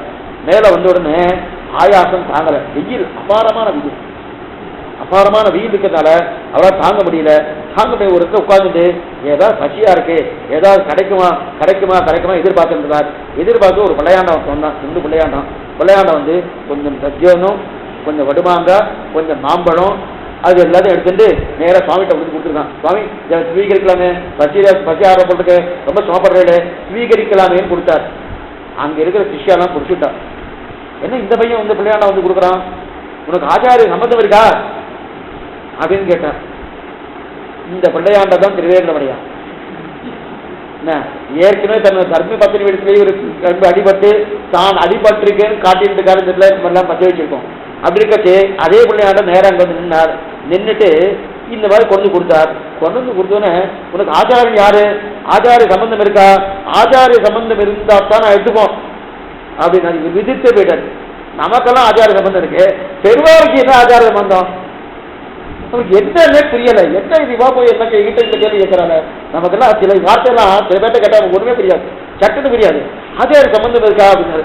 இது ஒன்றும் தெரியல, இப்படி ஆட்டுறதா தெரியல, ஏதோ தலையாட்டிட்டு அப்புறம் தண்ணியில சொல்லு, அப்பெல்லாம் தண்ணியில சொல்லு நினைச்சுட்டா ஆச்சாரிய ஆச்சார சம்பந்தம். இவ சாப்பிடணும்னா அந்த இந்த காலம் எப்படியே தெரியாது. அந்த காலத்துல ஒரு சீவைஷ்ணவா சாப்பிடணும்னா ஆச்சாரிய சம்பந்தம் இல்லைன்னா அவ தொட்ட எந்த வஸ்துவும் தொட மாட்டான். ஏன் எப்படி தெரியல. அந்த காலத்துல ராமானுஜ கூடத்திலேயே தனியா ராமானுஜ கூடத்திலேயே உள்ள போர்ச்சு யார் உள்ள போனா சிகை இருந்தா உள்ள அனுப்புவா. இப்ப எல்லாம் கிராஸ உள்ள போனுறான். உள்ள போர்ச்சே கேட்பான், தனியனை சொல்லிட்டு உள்ள போகணும். தனியன் சொல்ல தெரியலனா வெளியில இல்ல அவ சாப்பாடு இல்லைன்னு அர்த்தம் இல்லை, அவ தனி கோஷ்டி. அது பாவன மக்களோட கோஷ்டி சேர்க்கிறா தவிர அவளுக்கு சாப்பாடு போடவாட்டா அப்ப சதியாராதனை கிடையாதுன்னு அர்த்தம் இல்லை. ஆனா அது சதியாராதனையா இருக்காது, அது அன்னதானமா இருக்கும். சதியாராதனைன்னா ஆச்சாரிய சம்பந்த பெற்றவா உள்ள போய் அவ குடாங்களா அடியருடன் கூடி நின்றாருங்க என்ற ஒரு நிலையோடு இருக்கா இல்லையா, அந்த நிலையோடு இருக்கக்கூடியதான் பண்ணிட்டு இருக்கா. அப்ப அந்த காலம் அப்படி நடந்தது, அதே நிலை பெருமாளுக்கு ஏற்பட்டது. இவரை பார்த்து ஆச்சாரிய தண்ணின்னு சொல்லுன்னா இவர் பக்தர்கள் யாரும் சொன்னா சொல்லலாம், விசுரூபத்து காமினா காமிக்கலாம், உன்னுடைய படைபலத்தை காமினா காமிக்கலாம், சங்கச்சரத்தை காமினா காமிக்கலாம். ஆச்சாரியன் தண்ணி சொன்னா என்னமா சொல்லுவார் இவரு, ஒன்னும் தெரியல, அப்படி விதித்து போறது. அந்த சிஷியெல்லாம் பாக்குறா, ஓ இந்த பிள்ளைக்கு ஒண்ணுமே தெரியாத போட்டுருக்கு, ஒண்ணுமே தெரியாத போட்டுருக்கு அப்படின்னு கிடுக்கிட்டு எல்லாம் பேச ஆரம்பிச்சா. இவருக்கு ஒரு வெக்கமா போயிடுச்சு, பெருமாளுக்கு வெக்கமா போயிடுச்சு. என்ன இது ஆச்சாரியன் தண்ணியை சொல்லணும் இருக்கா, நம்ம என்னமா சொல்றது, முதல்ல யார் ஆச்சாரியன் எடுத்துக்கிறது, இவருக்கு யார் ஆச்சாரியன் அதுவே இல்லையே, என்ன பண்றது யோசனை பண்ணார். சட்டுன்னு இவருக்கு அனத்தாழ ஞாபகம் வந்து ஞாபகம் வந்துன்னு கிட்டு இந்த ஸ்லோகத்தை சொன்னார். என்ன ஸ்லோகம்னா, அத்திராத்ம குணாவாசம் அஜ்ஞான திமிராபகம் ஆசிரிதானாம் வந்தே அனந்த ஆசிரிதானாம் சரணம் வந்தே அனந்தார தேசிகம்னு இந்த ஸ்லோகத்தை சொன்னார். சொன்ன உடனே எம்பெருமான் அந்த ஸ்லோகத்தை கேட்டார். ஸ்லோகம் நன்னாத்தான் இருக்கு, ஆனா தப்பு இருக்கு. பண்ணது யாரு, பெருமாள் பண்ணியிருக்கேன். ஸ்லோகம் தப்பு இருக்கே அப்படின்னு எம்பெருமானார் சொன்னார். என்னடா அது வம்பா போச்சு, என்னுடைய அனுகிரகத்தால் இவாலாம் ஸ்லோகம் பண்றா, இவா பண்ண ஸ்லோகம் எதுவுமே தப்பு இல்லை, நானே ஸ்லோகம் பண்ணியிருக்கேன், நான் பண்ண ஸ்லோகம் தப்பு இருக்கா, இது என்னமா தப்பு இருக்கான்னா உங்க ஆச்சாரியன் யார் கேட்டார். அனந்தாழ்வான். சரி வாஸ்தவம் தான். எப்பவுமே ஆச்சாரியன் இன்னைக்கு ஒரு விஷயம் சொல்றேன்னா கேட்டுச்சுங்க, ஆச்சாரிய தனியன்னு சொல்றேன்னா நீங்களாம் நிச்சயம் தெரிஞ்சுக்க, தனியன் சொல்றேன்னா அந்த ஆச்சாரிய தனியனுக்குள்ள உம்ம ஆச்சாருடைய திருநாம வரணும். இல்லைன்னா ஆச்சாரியன் ஒரே விஷயம் சொல்றேன், இப்ப நம்பர் தனியன் பண்ணாரியா, ஸ்ரீசைலேச தயாபாத்திரம் தீபக்தியாது குணார்ணவம் யதீந்திர பிரவணம் பந்தே ரம்ஜா மாதரமணியம். அப்ப மணவாள மாமனிகள் தான் ஆச்சாரியன். அந்த மணவாள மாமனிகளுக்கு ஆச்சாரியன் யாரு, ஸ்ரீசைலே பொண்ணு. அந்த முதல்ல மணவாள மாமனுக்கு ஆச்சாரம் பேரை சொல்லி அதுக்கப்புறம் மணவாள மாமனை சொல்லி அப்படிப்பட்ட மணவாள மாமனை நான் வணங்குகிறேன் வந்து அஸ்மதாச்சாரிய சொல்றா இல்லையா, அப்ப வந்தே வணங்குகிறேன் சொல்றா இல்லையா. இப்ப இந்த இடத்துல இந்த ஸ்லோகத்தை என்ன தெரிவிக்கிறேன்னா, அகிலாத்ம குணாவாசனா அனந்தாழ்வான் மட்டும்தான் வணங்குகிறேன் இருக்கிற, அனந்தாழ்வானுக்கு யார் ஆச்சாரம் இதுல இல்லை. பெருமாள் பார்த்தார், நாம வீட்டை இன்னெல்லாம் பண்ணிருக்கோம், எதெல்லாம் பண்ணிருக்கோம், அத்தனை பண்ண ஒரு தப்பு இல்லைங்கிறது நான் எல்லாமே தப்பு. இவருக்கு அனுகிரகம் பண்ணத்தான் தெரியுமே தவிர இவரா பண்ணாதான் பிரயோஜனமே எந்த பிரயோஜனமும் இல்லை. தப்பு தப்பதான் பண்ணுவார், எல்லாம் தப்பா போயிட்டு இருக்கோம். பெருமாள் சொல்ற தப்பா இருக்கேன்னாரு, உனக்கு உண்மையா சமாஜம் ஆயிருக்கா இல்லையா, இல்ல ஆயிட்டு அப்ப இந்த ஸ்லோகமே தப்பாச்சு. இதுக்கு யார் ஆச்சாரியன், அனந்தாழ்வான ஆச்சாரியன் தான் தான் தெரியும், இருந்தாலும் தான் தான் தெரிஞ்ச ஸ்லோகத்தை வரலையே ஸ்லோகத்தை. அதனால்தான் கீதை பட்ட பாடுதான் அவரா எதா பண்ணா எதுவுமே ஒத்துக்க மாட்டார், எத்தையுமே ஒத்துக்க மாட்டார். இதுதான் முதல்ல ஆழ்வாருக்கு மதுரையில வரல பெற்றப்பட்டே ஆழ்வார் பிரார்த்திக்கிறார், நான் எனக்கு பாட தெரியாது, நீயே பாடலாமே. அப்ப பெருமாள் சொல்றார், நான் பாடினிதான் பட்ட பாடு கீதை ஒருத்தரும் தொடவே இல்லை, நீயே என்ன பண்ணலாம், பாடுறது நானே பாடுறேன், கீழே பேர் போட்டு கட்டி பேர் போட்டு சும்மா பேர் போட்டுக்கோம். அப்பதான் ஓ நம்மால் பாடலாம் பாடிருக்காரு, பெருமாள் பாடல இது நல்லா இருக்கும், எப்படி அழைத்து பண்ணுவார். பெருமாள் பாடினா நல்லா இருக்காருன்னா ஆழ்வார் அப்படியே நிதர்சனம் அது சத்திய பிரமாணம் பண்ணுவா போல அதே மாதிரி ஆயிடுச்சு. இப்ப இவர் ஒரு ஸ்லோகத்தை பண்ணார், தப்பா போயிடுச்சு இல்லையா? மறுபடியும் இன்னொரு 2வது ஸ்லோகம், மறுபடியும் முதல் ஸ்லோகம் தப்பா போயிடுது. மறுபடியும் என்ன ஸ்லோகம்னா ஸ்ரீமத் ராமானுஜ பதாச்சாரிய ஸ்ரீ பாதாம்புத பௌத்தகம் சதுர்த்தாத்த சந்தாச அனந்தாரிய மகம்பதே. இது 2வது ஸ்லோகம். முதல்ல தான் அனந்தாழ்வாவுடைய சிஷ்யன் மட்டும்தான் சொல்லிட்டார் தவிர அனந்தாழ்வானுக்கு ஆச்சாரியன் இவர்னு சொல்லவே இல்லை. ஏன்னா இவருக்கு பண்ணி பழக்கம் இருந்தா எப்பவுமே பண்ணி இது போலன்னா இந்த மகாபலி சக்கரவர்த்தி கிட்ட போய் பிச்சை எடுக்கணும். பிச்சை எடுக்க போச்சுன்னா பிரார்த்திக்கணும், கொடுங்க அப்படின்னு எல்லாத்துக்கும் கூணி குறுக்கி பிரார்த்திக்கணும். இவர் எங்க கூணி இருக்காரு, குனி இருக்காரு. இவருக்கு எப்படியும் அகனேவா பறந்து நெஞ்ச நிமித்தி தான் எத்தனை செருக்குன்னா செருக்கு பூர்த்தியா ஒரு உருவத்தை கொடுத்தா பெருமாள் அப்படின்னு கொடுத்துலாம். அத்தனை சுவாதந்திரியம், அவ்வளவு சுவாதந்திரத்தில் இருக்கக்கூடியவரே இவர் போய் குனினா குனி வரா, குனியல நேராக போய் மகாபலி சொல்வத்தான் மாவலி மூவடித்தான் முன்னணி பண்ணி கொடு பிக்ஷா அடிச்சே விடுவா. அந்த மாதிரி கேட்க தெரிஞ்சாதுன்னா அதே போல இங்க சோகம் பண்ண தெரிஞ்சாதுன்னா தெரியவே இல்லையே. அப்பதான் தெரிகிறது நாம எத்தனோ பண்ணிருக்கோம். உருவாக்குறது ஒரு ஸ்லோகம் இல்லை, எத்தனை ஸ்லோகம் பண்ணி ஒரு தத்துவம் கண்டுபிடிக்கிற நாம் பண்ணது ஒன்னே ஒண்ணு இதுலயே கட்ட வந்துட்டேன்னா அத்தனை தினம் வைபவம் இருக்கு. அப்ப அந்த இடத்துல சொன்னார், உடனே அந்த இடத்துல கொடுத்துருக்கார். கொடுத்த உடனே அந்த சத்யோதனம் என்ன, அடுத்து மாங்காய் என்ன, மாம்பழம் என்ன, இது 3 சாப்பிட்டார். 3 சாப்பிட்டுட்டு அந்த கொட்டை இருக்கு இல்லையா, இன்னைக்கு அது மரமா வளர்ந்துருக்கு.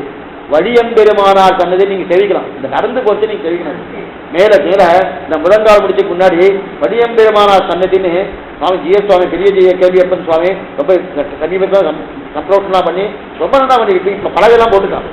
பலகெல்லாம் போட்டு வச்சு, அதாவது வண்டியில போச்சையும் அதை தெரிவிக்கலாம், அதே போல நடந்து போச்சையும் தெரிவிக்கலாம். 2 விதத்தில் தெரிவிக்கக்கூடிய வழியம்பெருமானார் சன்னதின்னு ரொம்ப ஆசையா தெரிவிக்கிறார்.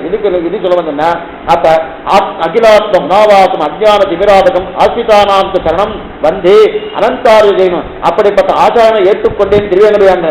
இந்த ஸ்லோகம் எல்லாம் என்ன இருக்கு, ஆனா இந்த ஸ்லோகத்தில் இருக்கக்கூடிய ஒண்ணு இல்லைன்றதுக்காக மறுபடியும் இன்னொரு ஸ்லோகம் பண்ணான்னு.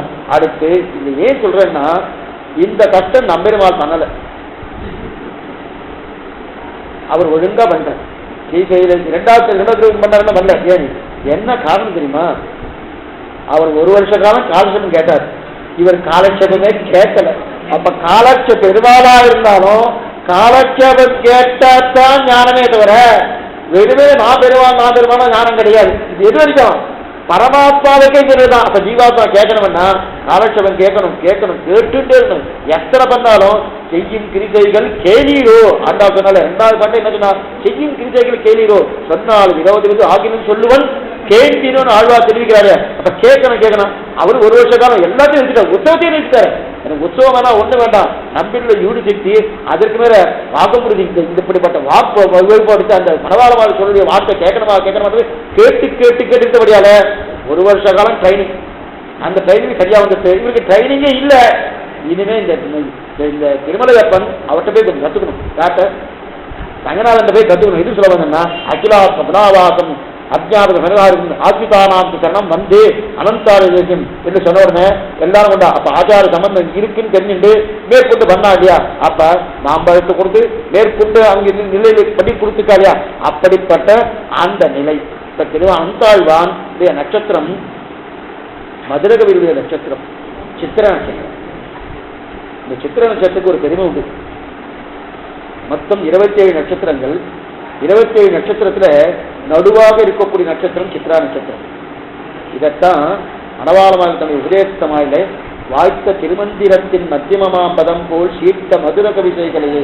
ஏன்னா மத்தியமமாக இருக்கக்கூடிய நட்சத்திரம், மத்தியமமாக இருக்கக்கூடிய அக்ஷரத்தின் அர்த்தத்தை சொல்ல வந்ததுக்காக தான் அந்த நட்சத்திரம் அவதாரம் பண்ணார். அதே நட்சத்திரம் அவதாரம் பண்ணவர் தான் யாரு? அனந்தாழ்வான். மதுரை எந்த நட்சத்திரம் எந்த மாசமோ சித்திரையில் சித்திரை, அதே சித்திரையில் சித்திரை அனந்தாழ்வான். அதனால்தான் அனந்தாழ்வானுக்கு எப்பவுமே ஆச்சாரியுடைய நிலையை தவிர மற்றொன்னு ஒரு கணிச்சிக்கவே மாட்டார். ஆச்சாரி எம்பெருமானார் தவிர வேற எதுவுமே கிடையாது. எம்பெருமானார் விட்டா வேற ஏதாவது தெரியுமான்னா மேலே இதுலேயே அவருடைய வார்த்தையில நிறைய வரப்போகுது. யாரோட? திருவேங்கடமுடையாவே சண்டை போடுறாங்க. இவரோட மட்டும் இல்லை, திருவேங்கடமே சண்டை போட்டு இருக்கக்கூடிய வார்த்தையெல்லாம் வரப்படுது. அவருக்கு எம்பெருமானார் சுவாமி எம்பெருமானார் இருந்தவரை வேறு எதுவுமே தெரியாது. எது போல மதுரகவி ஆழ்வார போல தெய்வமற்றடியின் குருகூர் நம்பி பாவி நின்னதை பாடி திருவினை என்று இருக்கவா போல அதே மாதிரி இருந்தார். அப்ப அந்த நிலை இருக்கக்கூடிய நிலைக்கலாம். அதான் சித்ரா நட்சத்திரம். சித்ரா நமப்பதவி அர்த்தம் என்ன சொல்றதுன்னா எனக்கு நான் அல்லேன்.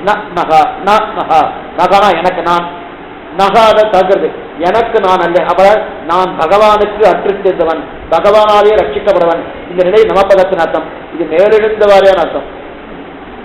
அது உள்ளுரை பொருள்னா எனக்கு நான் அல்லேன் பகவானுக்கு இல்ல, நான் பகவானுக்கு வட்டம் செய்தவன் அல்ல, பாகவதர்களுக்கு அற்றுத்தவன். பகவானை காட்டிலும் பகவன் ஒட்டதும் உன் அடியார் கருவை மட்டுமோ தெய்வமலதன்றி உடுப்பாடோர் உட்டிலேன் ஒட்டதும் உன் அடியார் கருவி சொன்னாரே திருவங்கியாழ்வார். இந்த இடத்துல நஞ்சியரும் நம்பியெல்லாம் பேசிக்கிறார். திருமந்திரத்தை அர்த்தத்தை பூர்த்தியா கேட்டாச்சு.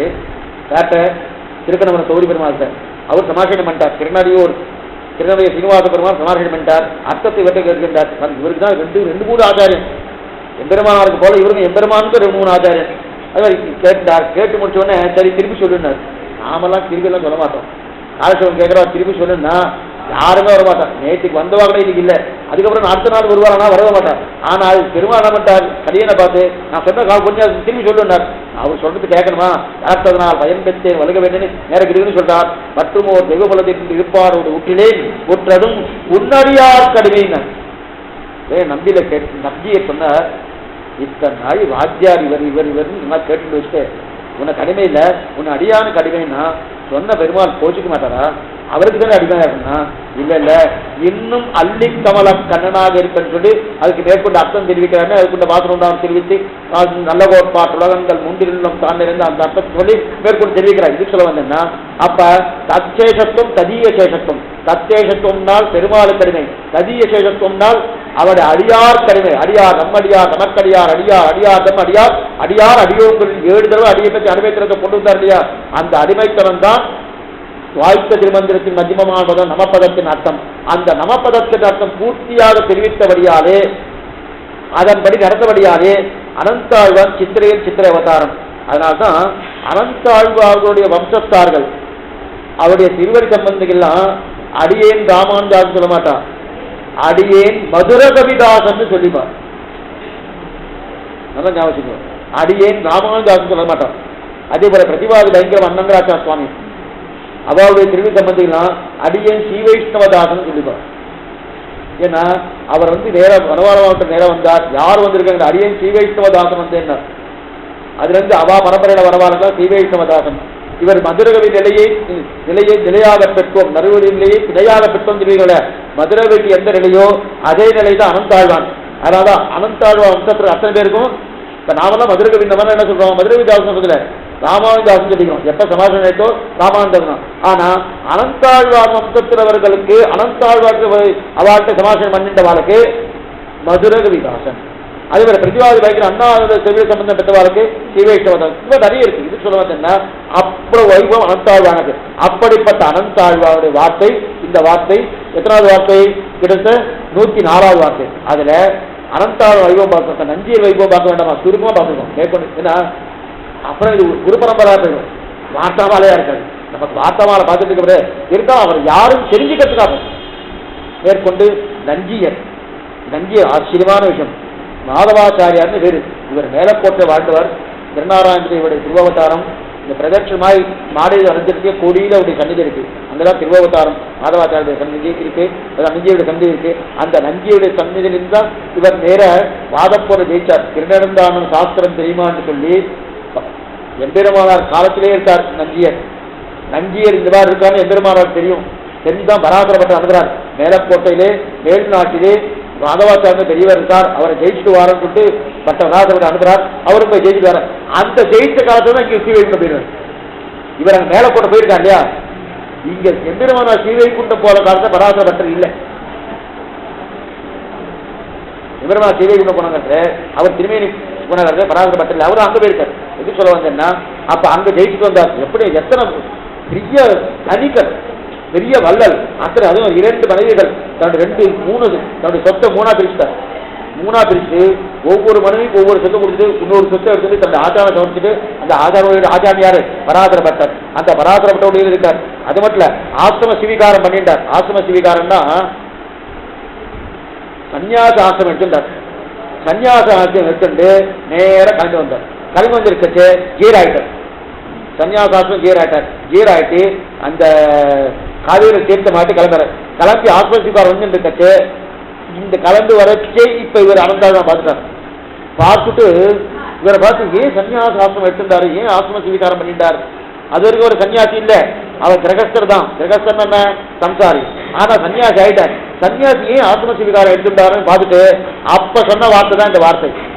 என்ன வார்த்தை எடுத்துக்காருன்னா, அப்ப அவருக்கு ரொம்ப உடனே அவர் கேட்கிறார், நீ சன்னியாச ஆசிரமம் எடுத்துட்டியே, முதல்ல கதையை விஷயத்த சொல்லிடுறேன், விஷயத்த சொல்லிட்டு படிச்சா அவனுக்கு புரியும். முதல்ல அதுல இருக்கிற வியாக்கியானத்தை சொல்லிட்டு அப்புறம் படிக்கணும் வச்சுக்கேன், புரியாது. விஷயத்தை முதல்ல சுருக்கமா சொல்லிட்டு அதுக்கப்புறம் படிக்க போறோம்னா என்ன புரியும். அங்க என்ன பண்றார், இந்த மாதிரி சன்னியாச ஸ்வீகாரம் பண்ணிட்டியே, ஆசிரம ஸ்வீகாரம் பண்ணிட்டியே, இது உனக்கு தப்பா தெரியலையான்னு கேட்டார். யார பார்த்து? நஞ்சியரை பார்த்து. யார்? அனந்தாழ்வான் கேட்கிறார். அனந்தாழ்வான் காலத்தில் இருந்தவர் தான் நஞ்சியர். காவேரி தீர்த்த மாட்டார். தீர்த்த மாட்டு எழுந்து வந்து தன்னுடைய கிருதன்னும் காக்காயத்தை எடுத்துட்டு யாரா வந்துட்டு வந்துட்டு எதிர்க்க வந்துட்டார் அனந்தாழ்வான். ஆசிரம ஸ்வீகாரம் பண்ணிட்டியே, இது தப்பா தெரியலையான்னு. சன்னியாசி கேட்டா தப்பா இருந்தானா? ஆமா, ஒண்ணுமில்ல, உன்னுடைய ஆச்சாரனுக்கு பிரம்மரதம் வேலை பண்ணுவா இல்லையா, அவருக்கு நீ பிரம்மரதன் ஆச்சாரனை பல்லக்க வேலை பண்ணிட்டு அவ அங்கங்க போவா. அங்கங்க போயிட்டு இருக்காச்சு. சன்னியாசி கிரகஸ்தர்களை தூக்கக்கூடாதுன்னு சாஸ்திரம். இப்ப இவர் சிஷ்யர், நஞ்சியர் சிஷ்யர். ஆச்சாரன் யாரு? பராசர பட்டர். இப்ப பராசர பட்டர் ஆச்சாரன் ஆனவில்லை. கொஞ்சம் நல்லா கேட்டுங்கோ, புரியலன்னா மறுபடியும் நான் கொஞ்சம் குறிப்பிட்டு போயிட்டு இருக்கேன், கொஞ்சம் ஃபாஸ்டா போயிட்டு இருக்கேன். ஃபாஸ்டா போயிட்டு இருக்கா சுவாமி இதை போயிட்டு இருக்காரு. சரி, நானும் கேட்டோம் கோட்டோன்னு இருக்க வேண்டாம். நமக்கு அனுபவத்துக்காக இருக்குமே தவிர என்ன ஞாபகம் வச்சுக்கோ, இந்த காலத்துல முடிக்கணும்னு கிடையாது, நிர்பந்தம் கிடையாது. இன்னைக்கு இத்தனை பார்க்கணும்னு நிர்பந்தம் கிடையாது. இன்னைக்கு இந்த நேரம் ஆயிட்டா முடிச்சுட்டு திருப்பி வரைக்கும் பண்ணிக்கலாம். ஆனா நமக்கு இந்த காலத்தை முடிக்கணும் ஒரு நிர்பந்தத்தோட ஒன்றும் உட்காரல, அனுபவத்துக்காக தான் உட்காந்துருக்கோம். இந்த அனுபவம் தான் பிரதானம். அதனால நல்லா கேட்டுக்கோ. புரியலன்னா உங்களுக்கு புரிஞ்சவாருக்கு நான் நினைச்சிருந்தா கூட புரிஞ்சதுக்கு அப்புறம் சுவாமி இது புரியல என்ன விஷயம் தைரியமா கேட்கலாம். ஏன்னா நீங்க புரிஞ்சுட்டேன்னு சொல்ல வச்சுக்க, அதுதான் யான் பெரும் சந்தானம். நேற்றுக்கு எதுவும் சந்தானம் கொடுத்தாரு, அது பெரிய சந்தானம் இல்லை. நீங்க புரிஞ்சுட்டுன்னு வச்சுக்க, அவன் திருவுள்ள ஓக்குறான். எப்ப அவன் திருவுள்ள உகப்போ அவன் உகப்புத்தான் சந்தானமே தவிர மற்றொரு சந்தானம் கிடையாது. நல்லா ஞாபகம் வச்சுக்கோ. அதனால சுவாமி ஏதோ சொல்லிட்டாரு, நமக்கு புரியுற மாதிரி தலையாட்டிட்டோம் வேண்டாம். ஏன்னா அந்த இதுவே வேண்டாம், புரியல தைரியமா கேட்கலாம், எந்த தப்பு கிடையாது. ஏன் தப்பு இல்லைன்னு சொல்றேன்னா, நம்முடைய சீவைஷ்ணவ சம்பிரதாயத்துல ஒவ்வொருத்தரும் மெத்த படித்தவர்னா ஆச்சாரியன் ஏதாவது சொல்லியிருந்தா கூட அந்த ஆச்சாரனுக்கு சிஷ்யனுக்கு 2 மடங்கு தெரிஞ்சா கூட கையை கட்டு வாயை கொஞ்சம் மதி ஒதுக்கி அவர்களுடைய காது கொடுத்து கேட்கக்கூடிய சம்பிரதாயம். அதனால தெரிஞ்சுக்க, தெரியலன்னா மறுபடியும் கேட்கலாம். இது சொல்ல வந்தேன்னா, அப்ப ஆசிரம ஸ்வீகாரம் பண்ணிட்ட உடனே அனந்தாழ்வான் கேட்கிறார், நீர் இந்த மாதிரி ஆத்ம ஸ்வீகாரம் பண்ண சன்னியாசி ஆயிட்டே, இது உனக்கு தப்பா இல்லையா, உங்களால ஒண்ணுமே பண்ண முடியாது, உங்க ஆச்சாரம் எங்கேயுமே பண்ண முடியாதுன்னு. அது என்னமா பண்ண முடியாதுன்னு அப்ப சொல்றார், நீரோ சன்னியாசி, பராசர பட்டரோ, பராசர பட்டர் இவரு ஆச்சாரியன், அதுல தெரியுமோ ஆச்சாரியன், பராசர பட்டர் கிரகஸ்தன். கிரகஸ்தனை சன்னியாசி தூக்கப்படாது, இது சாஸ்திரம். இப்ப நீர் யாரை பண்ண பிரம்மரதத்தை நீர் யாரை பண்ண முடியாது. பெரிய உங்க கையையும் போயிட்டு அப்ப நீ சன்னியாசம் எடுத்துனா உங்க கையையும் போயிட்டு பரவாயில்லையான்னு. புரியுதா? இதுதான் முதல் வார்த்தை. அதுல 2 வார்த்தையை தெரிஞ்சுக்கணும். இந்த வார்த்தையில 2 வார்த்தையை பாருங்க, ஜியா சிவா பாருங்க, அது 104வது வார்த்தை ஜியா, அதாவது 104வது வார்த்தை எடுத்துங்கோ, அது சொன்ன பாருங்க. ஒரே நிமிஷம், 98ஆம் வார்த்தை, 100ஆம் வார்த்தை, 106ஆம் வார்த்தை. அதாவது 104 அனந்தாழ்வான் நஞ்சியரை கண்டு இதுவன் ஜியா சுகோராயிரம் இருக்க நீர் வேட்ட போது நீராடி பசித்த போது அமல் செய்து பட்டரை செவித்திருந்தால் சன்னியசித்து வந்தீர் என்று உண்மை மனவசத்தை தள்ளுவாருண்டோ. வேட்ட போது இருந்து பசித்த போது உண்டு பட்டத்தினுடைய சனம் என்று சொன்னா உன்னை பரமத்தை தடுவாளா? இப்ப நீ சன்னியாசம் எடுத்துட்டு இருக்கே, சன்னியாசம் எடுத்துன்றபடியாக இப்ப கைங்கரியம் போயிட்டு ஆச்சாரிய கைங்கரியம். புரியுதா? ஏன்னா நம்முடைய சம்பிரதாயத்துல சாஸ்திரத்தை கொண்டுதான் சம்பிரதாயம். சாஸ்திரம் என்ன ஞாபகம், சாஸ்திரம் அடித்தளம் கடகால், அதற்கு மேல கட்டப்பட்ட கட்டடம் தான் சம்பிரதாயம். அப்ப சாஸ்திரமே ஆட்டம் கொண்டுட்டுனா என்ன ஆயிடும், சம்பிரதாயம் போயிடும். இப்ப அடிப்படை கடகால் போயிட்டுனா என்ன ஆயிட்டு, ஒரு 4 மாசம் ஏதோ பில்டிங்ல வீட்டுட்டு அந்த மாதிரியே போயிடும். அதனால சாஸ்திரம் பிரதானம். அந்த சாஸ்திரத்துக்கு மேலே கட்டப்பட்ட சில பேர் சொல்லுவா சாஸ்திரம் இருக்குது சுவாமி சம்பிரதாயம் வேணும்வா, அப்படி கிடையாது நம்முடைய புருவன். அதுதான் உபய வேதாந்த சொல்றேன்னா சாஸ்திரத்தையும் சம்பிரதாயம் ஒன்றை இணைத்துக் கொண்டிருக்கிறார்கள். அதனால் இது வேறு அது வேறா இருந்தாலும் அந்த சம்பிரதாயத்துக்கு எந்த ஒரு நெருடல் வந்தாலும், எந்த நிலை ஏற்பட்டாலும் அது சாஸ்திர விருத்தமாகவே இருக்காது. சாஸ்திர விருத்தமாக சொல்லியிருக்காரு. என்ன சொல்லிக்கலாம், சாஸ்திரத்தை இருக்கட்டும் சுவாமி, நாங்கள் சம்பிரதாயத்தை தான் எழுதுவோம், சம்பிரதாயத்தை ஆச்சாரண கைக்கிற முக்கியம். அதனால பராசர பட்டருடைய அவருடைய பிரபரத்தை நஞ்சியை தூக்கலாம்னு சொல்லலாமா சொல்லலை. ஏன்னா சாஸ்திர சம்மதம் இல்லை. கிரகஸ்தனை ஒரு சன்னியாசி எடுக்கப்படாது. சன்னியாசி யாரும் தெரிவிக்க கூடாது. அது ரொம்ப முக்கியம். சன்னியாசி யாரும் தெரிவிக்கிறது. அந்த சன்னியாசியை என்ன வச்சுக்கோ, அந்த சன்னியாசியை தகப்பனா தெரிவிக்கலாம். உங்க சன்னியாசி உட்காந்துட்டார், அந்த சன்னியாசி தகப்பனா வந்துட்டார், தகப்பனா இருந்து அவர் திருவிழை பற்றி தான் தெரிவிக்கலாம். ஆனா அந்த சன்னியாசிக்கு தாயார் இருப்பா இல்லையா, அந்த தாயார் அந்த சன்னியாசி தெரிவிக்கப்படாது. ஆனா அந்த சன்னியாசி எழுதிட்டா வச்சுக்கேன், அங்க ஒரு பீடம் இருக்கு இல்லையா, அந்த பீடத்தை தெரிவிக்கலாம். சன்னியாசியை நேரடியாக தெரிவிக்கப்படாது, ஆனா பீடத்தை தெரிவிக்கலாம். யாரு? அந்த தாயார். ஆனா தகப்பனா, அதுதான் பெற்றவளுக்கு. ஆனா அப்படி இருந்தும் தன்னுடைய பிள்ளையுடைய சீபாதத்தை ஆசைப்பட்டு பருகினாலும் கூறத்தாண்டாலும் குரு பரம்பரை பார்த்துருக்கோம். அப்ப என்ன வைபவம்னா, அது பிள்ளைன்னு பார்க்கல, பிள்ளைன்னு பார்க்கல, பரம ஸ்ரீவைஷ்ணவன். ஸ்ரீவைஷ்ணவுடைய சீவாத தீர்த்தம் வேணும் பிரார்த்தித்து, அதுவும் வேற யாரே பார்த்துட்டு நான் பிள்ளைய பார்த்து பிரார்த்திக்கல, பிள்ளைய பார்த்து கொடுக்க போறது இல்லை. எதுக்கு சொல்லுங்கன்னா, அத்தனை தூரம் வைபவம் சாஸ்திரத்துக்கும் சம்பிரதாயத்துக்கும் ஒரு நெடுவான பாலத்தை போல நம்முடைய பூர்வாசம் எடுத்துருக்கு. அதுக்கு சொல்லுவாங்கன்னா, கைகறி போயிட்டு என்ன பண்ண போறேன்னு கேட்டோம். கைகறி போயிட்டேன், சன்னியாசி ஆயிட்டு, சன்னியாசி ஆன உடனே இனிமே பிரம்மரத்துக்கு வேலை பண்ண முடியாது. சன்னியாசி எதுவுமே, அது மட்டும் இல்ல, சன்னியாசி எனக்கு வெந்நீர் வேணும், சன்னியாசி ஒருத்தர் ஆயிட்டார், வெந்நீர் வேணும், அவர் கூட இருக்கக்கூடிய அந்த காரியத்துக்கு யாருமே இல்லை, நேரம் அடுப்பலைக்கு போய் அவர் வெந்நீர் ஸ்டவ் பற்ற வச்சு பண்ணிக்க முடியுமா? பண்ண முடியாது. அக்னியே தொடப்படாது. உயர்த்துக்க ஒரு விஷயம் சொல்லு, இந்த சன்னியாசி சமாசனம் பண்றா இல்லையா, எல்லா ஜீரும் சமாசனம் பண்றா. இப்ப அவ அக்னி காரியத்தை முன்னிட்டு ஒண்ணு சமாசனம் வேணும். தாபகா குண்டகா ததா நாமகா மந்திரோ யாகச்ச பஞ்சமகா இல்லையா. அப்ப அக்னி காரியத்தை பண்ணி அங்க அக்னியிலே இந்த தீர் பொறிகின்ற செஞ்சுடவாடி அக்னியில அந்த திருவாய் திருத்தங்க வச்சு அதற்கு மேல பொறிக்கிறார். அவருடைய தொழில் 2 தொழில் வலது தொழில் 2 பொறிக்கிறார். அந்த அக்னி காரியம் பண்றது, அக்னிக்கு ஆவாகனம் பண்ணி அக்னி ஹோம காரியம் பண்ணோம் இல்லையா, அந்த ஹோம காரியத்தை சன்னியாசி பண்ணுவாங்க. சன்னியாசி பண்ண முடியாது, சன்னியாசி பண்ண முடியாது. சன்னியாசிக்கு கூட ஒரு கிரகஸ்தர் இருக்கா இல்லையா, அவரை பண்ணி வச்சுட்டு அவர் கொண்டு போய் அந்த அந்த அந்த அந்த திருவாய் தீர்த்தம் கொண்டு அதை வைக்கணும். அந்த கோலை கொண்டு போயிட்டு அவர் எடுத்து கொடுத்தா இவர் ஒத்தனமே தவிர இவரா அக்னி காரியம் பண்ண முடியுமா? அக்னியை தொடர்வதற்கு யோகத்தை இல்லாதவர்கள் சன்னியாசி. அப்படி இருக்கச்சு இவர் என்னமா பிரம்மணத்தை ஏழை பண்ண முடியும்? ஏழை பண்ண முடியாது. உனக்கு கைக்கரியம் போயிட்டு அப்படின்னு உடனே சொன்னார். அவர் தலைச்சவரே இல்லை. யாரு? நஞ்சியர். அப்படிலாம் கிடையாது. அப்படிலாம் அப்படின்னா சாஸ்திரத்துக்கு சம்மதம் இல்லைன்னா எப்ப கைக்கறி இல்லைன்னு சொல்லிட்டாரோ இனி இந்த சன்னியாசம் வேண்டாம், இந்த திருதண்டம் வேண்டாம், 2 உடைச்சு போட்டுட்டு உடனே அடுத்த கைக்கறி எனக்கு ஆதார கைக்கறி தான் பிரதானமே தவிர இந்த சன்னியாசம் எனக்கு ஒன்றும் ஆக போறதுன்னு சொல்லிட்டு மேற்கொண்டு பேசியிருக்காருன்னு இருக்குன்னா இவர் எதுக்காக வார்த்தை சொன்னா உன்னை யார் சன்னியாசம் எடுத்து விட்டான்? அப்ப அதுல இருந்து நமக்கு இந்த சம்பிரதாயத்தை என்ன தெரியுதுன்னா இந்த வார்த்தையினோட முதல் 2 வரியல நாம கிரகஸ்தனா இருந்து கைக்கரியம் பண்றதுதான் உச்சிதமே தவிர நான் ஓடி போயிடணும், வீட்டுல சரியில்லை, அதனால நான் இங்க இருக்க மாட்டேன், காட்டுக்கு போயிடுறேன், ராமாஞ்சு கொடுத்து போயிடுறேன், அங்க போயிடுறேன் சொல்லவே இல்லை. நம்முடைய இப்ப எம்பெருமான சன்னியாசம் எடுத்துட்டாலும் அது வேற விஷயம். அது தேவப்பெருமாளுடைய திருவுள்ளம், அதுதான் அவர் திருவுள்ளம், அதுதான். அது மட்டும் இல்ல, அவருக்கு கொடுக்கிறவருக்கு யாருமே தேவப்பெருமாளை கொடுத்தாரு. சன்னியாச ஸ்வீகார ஆத்மா எடுத்துக்கணும், நல்லா இன்னொரு சன்னியாசி தான் கொடுக்கணும். இவருக்கு எந்த சன்னியாசி கொடுத்தானா இன்னைக்கு குருபரவர்களை கேட்டு பாருங்க, எம்பெருமானாருக்கு எந்த சன்னியாசி சன்னியாச ஸ்வீகார ஆத்ம ஸ்வீகாரம் கொடுத்தான்னு கேள்விப்பட்டேன்னா யாருமே இல்லை. தேவப்பெருமாளே எடுத்து கொடுத்துருக்காரு. அதுவும் அங்க எங்க அந்த புஷ்கரணி, அங்க புஷ்கரணி தான் சன்னியாச ஸ்வீகார ஆத்ம ஸ்வீகாரம் எடுத்துட்டான்னு குருபரவர்களை எழுதி வச்சிருக்காரு. இதுக்கு சொல்றேன், அது தேவப்பெருமாளுடைய ஆசை, அவருடைய விருப்பப்படி அது நடந்தது தவிர. ஆனால் சம்பிரதாயத்துல கிரகஸ்தனா இருந்து கைங்கிறது தான் பிரதானமே தவிர கூடியிருந்து புரிந்து குழாந்தரா அடியுடன் கூடியிருந்தானு தர்மபத்தினியோடு பண்ணக்கூடிய கைங்கரியம் தான் உயர்ந்த கைங்கரியம். தர்மபத்தினி விட்டுட்டு சில பேர் அநேகம் அந்த யாத்திரை போறவா இருக்காரு. புருஷா சில பேர்லாம் போயிட்டு யாத்திரை போயிட்டு ஐயோ கூட வந்தாலும் ஆகாது சாமி ரொம்ப லேட் பண்றான், அதெல்லாம் 10 நிமிஷம் வாங்கினா அவர் 2 மணி நேரம் பண்ணுவான், அதெல்லாம் முடியாது. நாம புருஷாலாம் தனியா போயிட்டு இருக்கோம் அப்படின்னு போறா பாருங்க. போய் பெருமாளை போய் சேவிக்கே அப்ப தோணும் ஆயிட்டு வந்திருக்கலாம் அப்படின்னு தோணும். ஏன்னா அவன் உகத்திலேயே இதான் ரொம்ப முக்கியம். உகப்பு எப்படின்னா நம்முடைய சம்பிரதாயத்தில் இருவருடைய சேர்த்தியில தான் கைங்கரியம்.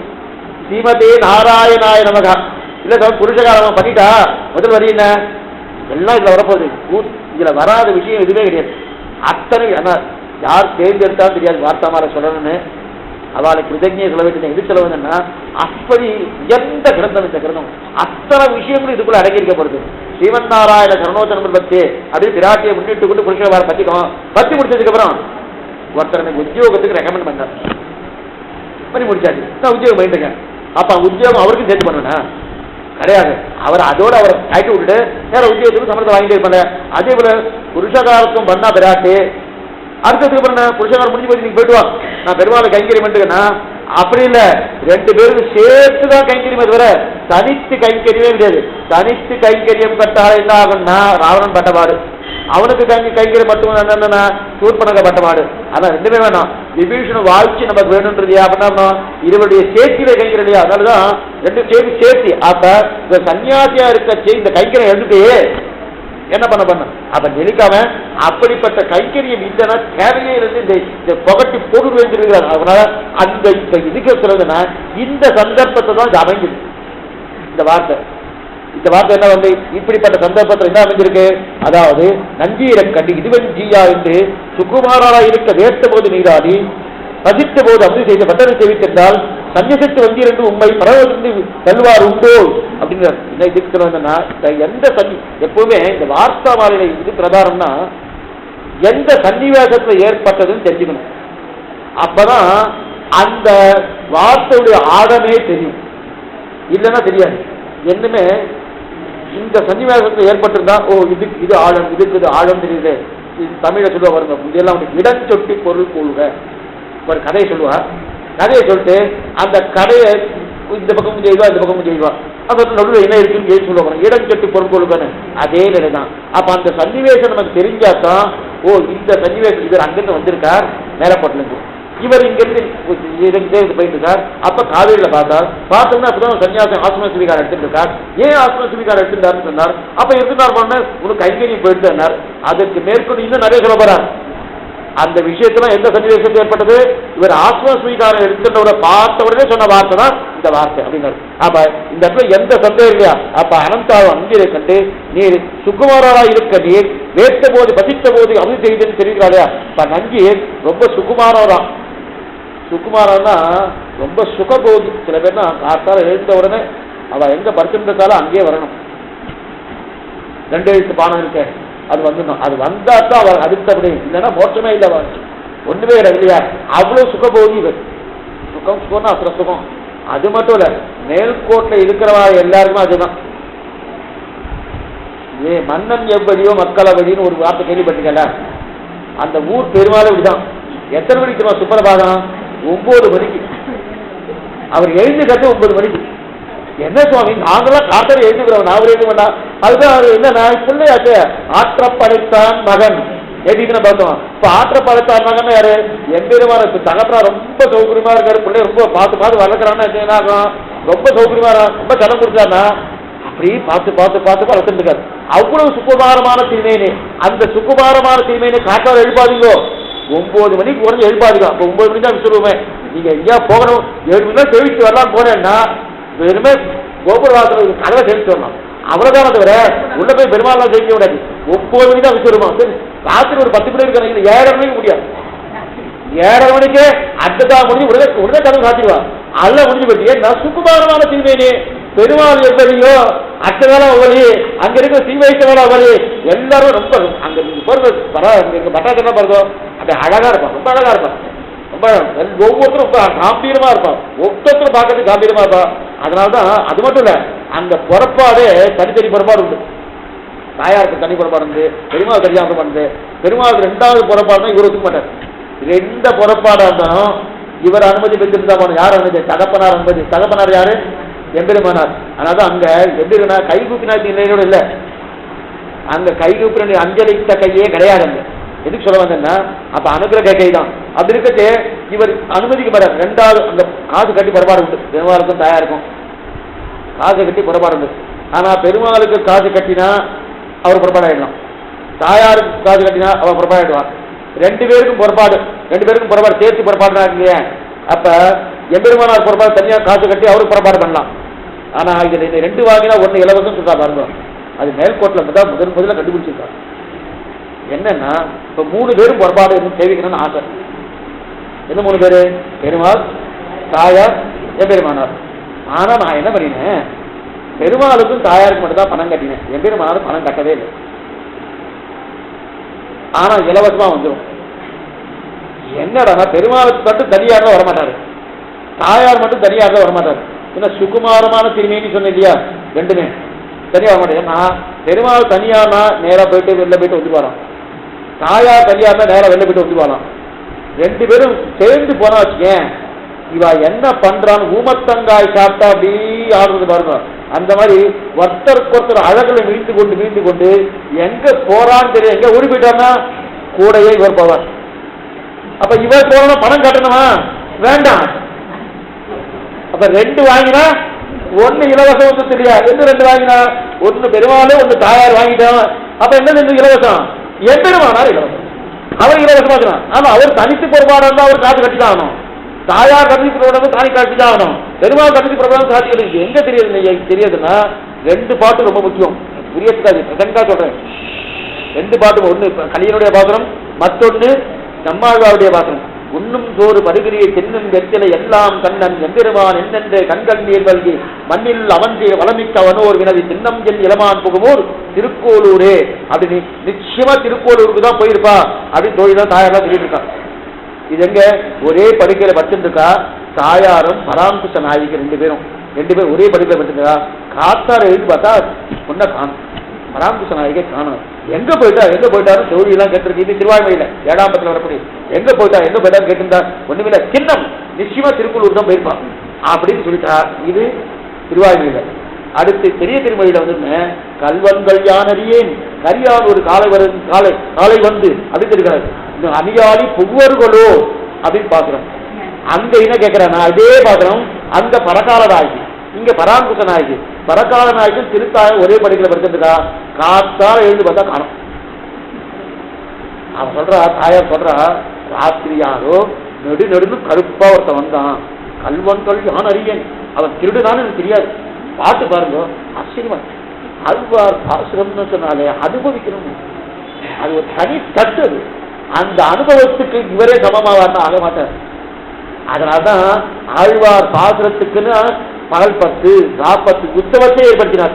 அது கருடவாகனம் இருக்கா, சிம்மவாகனம் இருக்கா, ரசம் இருக்கானா எதுவும் கிடையாது. அது என்ன இருக்குன்னா சிம்மாசனத்தில் உட்கார வேண்டியது, உட்கார்ந்து நன்னா கேட்க வேண்டியது. கேட்டு 6 வானவர்கள் செவிக்கினிய செஞ்சோடு அந்த கேட்டு திருப்தி அடைகிறாருனாலும் திருப்தியே இல்லை. மறுபடியும் வருஷம் கேட்டுருக்காரு. எதுக்கு சொல்ல வந்தேன்? கல்வன்கள் யானறியே கல்வனா திருடுனா தெரியல, கரியான நெடுநெடுந்து கருப்பா ஒருத்தன் வந்தான். பெரியவா தங்கள் வியாக்கியானத்தை கேட்டார். கருப்பா ஒருத்தன் வந்தான்னு சொல்றாரு, அவன் திருடனா வந்தான்னு சொல்றாரு. திருடனா இருக்கிறவனா கருப்பா தான் இருக்கணும்னு எங்க எழுதி வச்சுக்கன்னு கேட்டேன். ஏன் வெள்ளையா இருக்கிறவன் திருடனா இருக்க மாட்டான். ஆனா அதை பார்த்துக்கிட்டான். கல்வன்கள் யானறியேன் கரியான் ஒரு காலை வந்து நல்ல நெருக்கு மோசையோடு நல்லா விடுவான். அவன் எங்க போனான்னா 2 பேர் அவன் வந்தானா, நேரம் வந்தானா, பெண்ணே வா போலாம் அப்படின்னு ஒரு வார்த்தை கேட்டானா. கேட்ட உடனே பெண்ணு எழுதிட்டாரு. நான் படுத்துட்டு இருக்கேன், எங்கிட்ட ஒரு வார்த்தையை சொல்லவே இல்லை. யார் சொல்றா? பரகால நாயகியோட தாயார் சொல்றார். எங்கிட்ட ஒரு வார்த்தை சொல்ல, நேரம் கிளம்பி போயிட்டா. எங்க போயிட்டாரு? கோயில கேட்டா. எங்க போனான்னு தெரியும். அணியாளி புகுவர்களோ, ஸ்ரீலங்கைக்கு தான் போனாலோ, எங்க தான் போனாலோ தெரியலேன்னா. இந்த இடத்துல நஞ்சியிலும் நம்பிலும் வார்த்தை இது மேல வரப்போகுது. இங்கே உங்களுக்கு ஆகப்போம். என்ன வார்த்தைன்னா, அங்க நம்மாழ்வார் என்ன சொன்னார்? சின்னம் நிச்சயமாக திருக்கோளூர் தான் போயிருக்கான்னு சொன்னார். ஆனா இங்க என்ன சொல்றார்? இங்க பரகால நாயகுடைய திருத்தாயார் எங்க போனான்னு தெரியலையே என்ற. என்ன சுவாமி இது ஒன்றும் சரியாவே இல்லை. அங்க நிச்சயப்படுத்திருக்கா, இங்க நிச்சயப்படுத்துற. ஒண்ணு அங்கேயும் நிச்சயப்படுத்தாம இருக்கணும், இங்கேயும் நிச்சயப்படுத்தாம இருக்கணும். இல்ல அங்கேயும் நிச்சயப்படுத்திருக்கணும், இங்கேயும் நிச்சயப்படுத்திக்கணும். ஒரு இடத்துல நிச்சயப்படுத்திட்டா, ஒரு இடத்துல நிச்சயப்படுத்தினா ஐயோ உங்களுக்கு தெரியாதா? அங்க வந்து என்ன பண்ணிருக்கா? தனியா போயிருக்கா. எங்க நம்மாழ்வாரோட தனியா பராங்குசனாகி தனியா போயிருக்கா. அதனால் நிச்சயம் பெருமாட்ட போயிருப்பா இங்கிற ஒரு திட நம்பிக்கை இருக்கு. இங்க தனியா போல 2 பேரும் சேர்ந்து போயிருக்கா. ஊமத்தங்காய் சாப்பிட்டா போல அந்த மயக்கத்துல இவாள் அவ முகத்தை பார்க்க, அவ முகத்தை பார்க்க அப்படி பார்த்துட்டே இருக்கச்சு என்ன பண்றதுன்னே தெரியாம எங்க போய் சேர்ந்தானே தெரியாம எங்க போய் வர தெரியலையே. அதனால என்ன பண்றான்னா எம்பெருமானார் இவ ரெண்டு பேரும் சேர்த்து விட்டாச்சுன்னா எனக்கு நீங்க பணம் கட்ட வேண்டாம், நான் வந்துடுறேன். அத்தனை சுகுமாரமான திருமேனி, அந்த திருமேனி இருக்கக்கூடிய திமிதேஸ்வரி இந்த நஞ்சியர் வந்தார்னா இவருக்கு எத்தனை சுகுமாரமான திருமேனி, இத்தனை சுகுமாரமான திருமேனி இருக்க இந்த திருமேனியோடு நீ வந்திருக்கியே, நீ வேர்த்த போது குளித்து வசித்த போது உண்டு பட்ட திருவடிகளை சதம் என்று சொன்னால் ரங்கநாதன் மோட்சம் கொடுக்க மாட்டேன்னு சொன்னானா? ஏன்னா இருக்கிறது எத்திராவது சம்பத்குமார்னு பேர். அது மட்டும் இல்ல, இன்னொரு விஷயம் சொல்லுவார். தாயார் கொஞ்சம் குனிஞ்சிட்டு இருப்பாராம், சேர்த்துக்கிறா எத்திராஜ் அந்த பக்கம் எதிகிரி நாச்சியார் எம்பெருமானா சன்னத்துக்கு எழுத்தாம இருக்கார். அங்க இருக்கிறவரை கேட்டா சொல்லுவார், ஏன் குனிஞ்சிட்டு இருக்காருன்னா மாமனார் முன்னாடி மாட்டு பொண்ணு எங்கேயாவது நின்று நிற்பாரா? அது ஏன் சொல்றது அந்த காலத்துல, இந்த காலத்துல அதெல்லாம் கிடையாது. அப்படின்னு அகமேவ படம் தத்துவம் அப்பதான் வரும் எல்லாமே. அந்த காலத்து பொண்ணுதுன்னா அவ அதான் அப்படியே நின்று அந்த இடத்துல ஆயார் ஜெயிக்கணும்னால மேலக்கோட்டை திருநாராயணபுரம், அடுத்து ஸ்ரீரங்க நாச்சியார், இங்க தேவபெருமாள் ஆச்சரியமா பெருந்தேவிக்கார் என்ன, பெரிய பிராட்டியார் என்ன, ஸ்ரீரங்க நாச்சியார் என்ன, மேலக்கோட்டை என்ன, இப்ப 3 பேரும் என்ன வித்தியாசம்னா இவ முதிர்ந்த தெலுங்கு சொல்ல நின்று முத்தையும் சொல்லுவாங்க, நிறைஞ்ச சுமங்கலி அப்படியே இருப்பார்.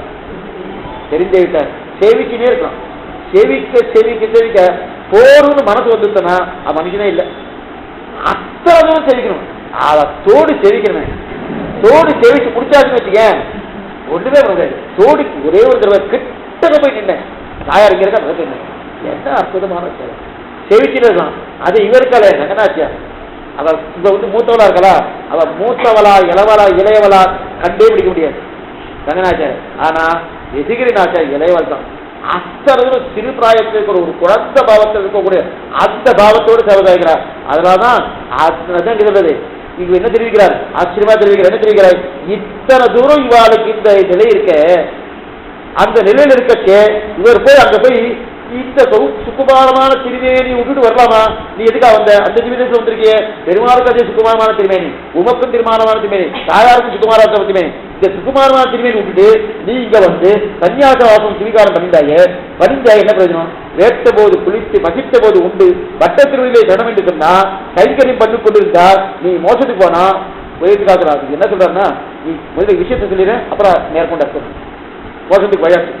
இப்ப நந்தியை மோசத்துக்கு வயாச்சு, மோசத்துக்கு போனே அங்க தேவஜா நிறுத்துவாளாம்.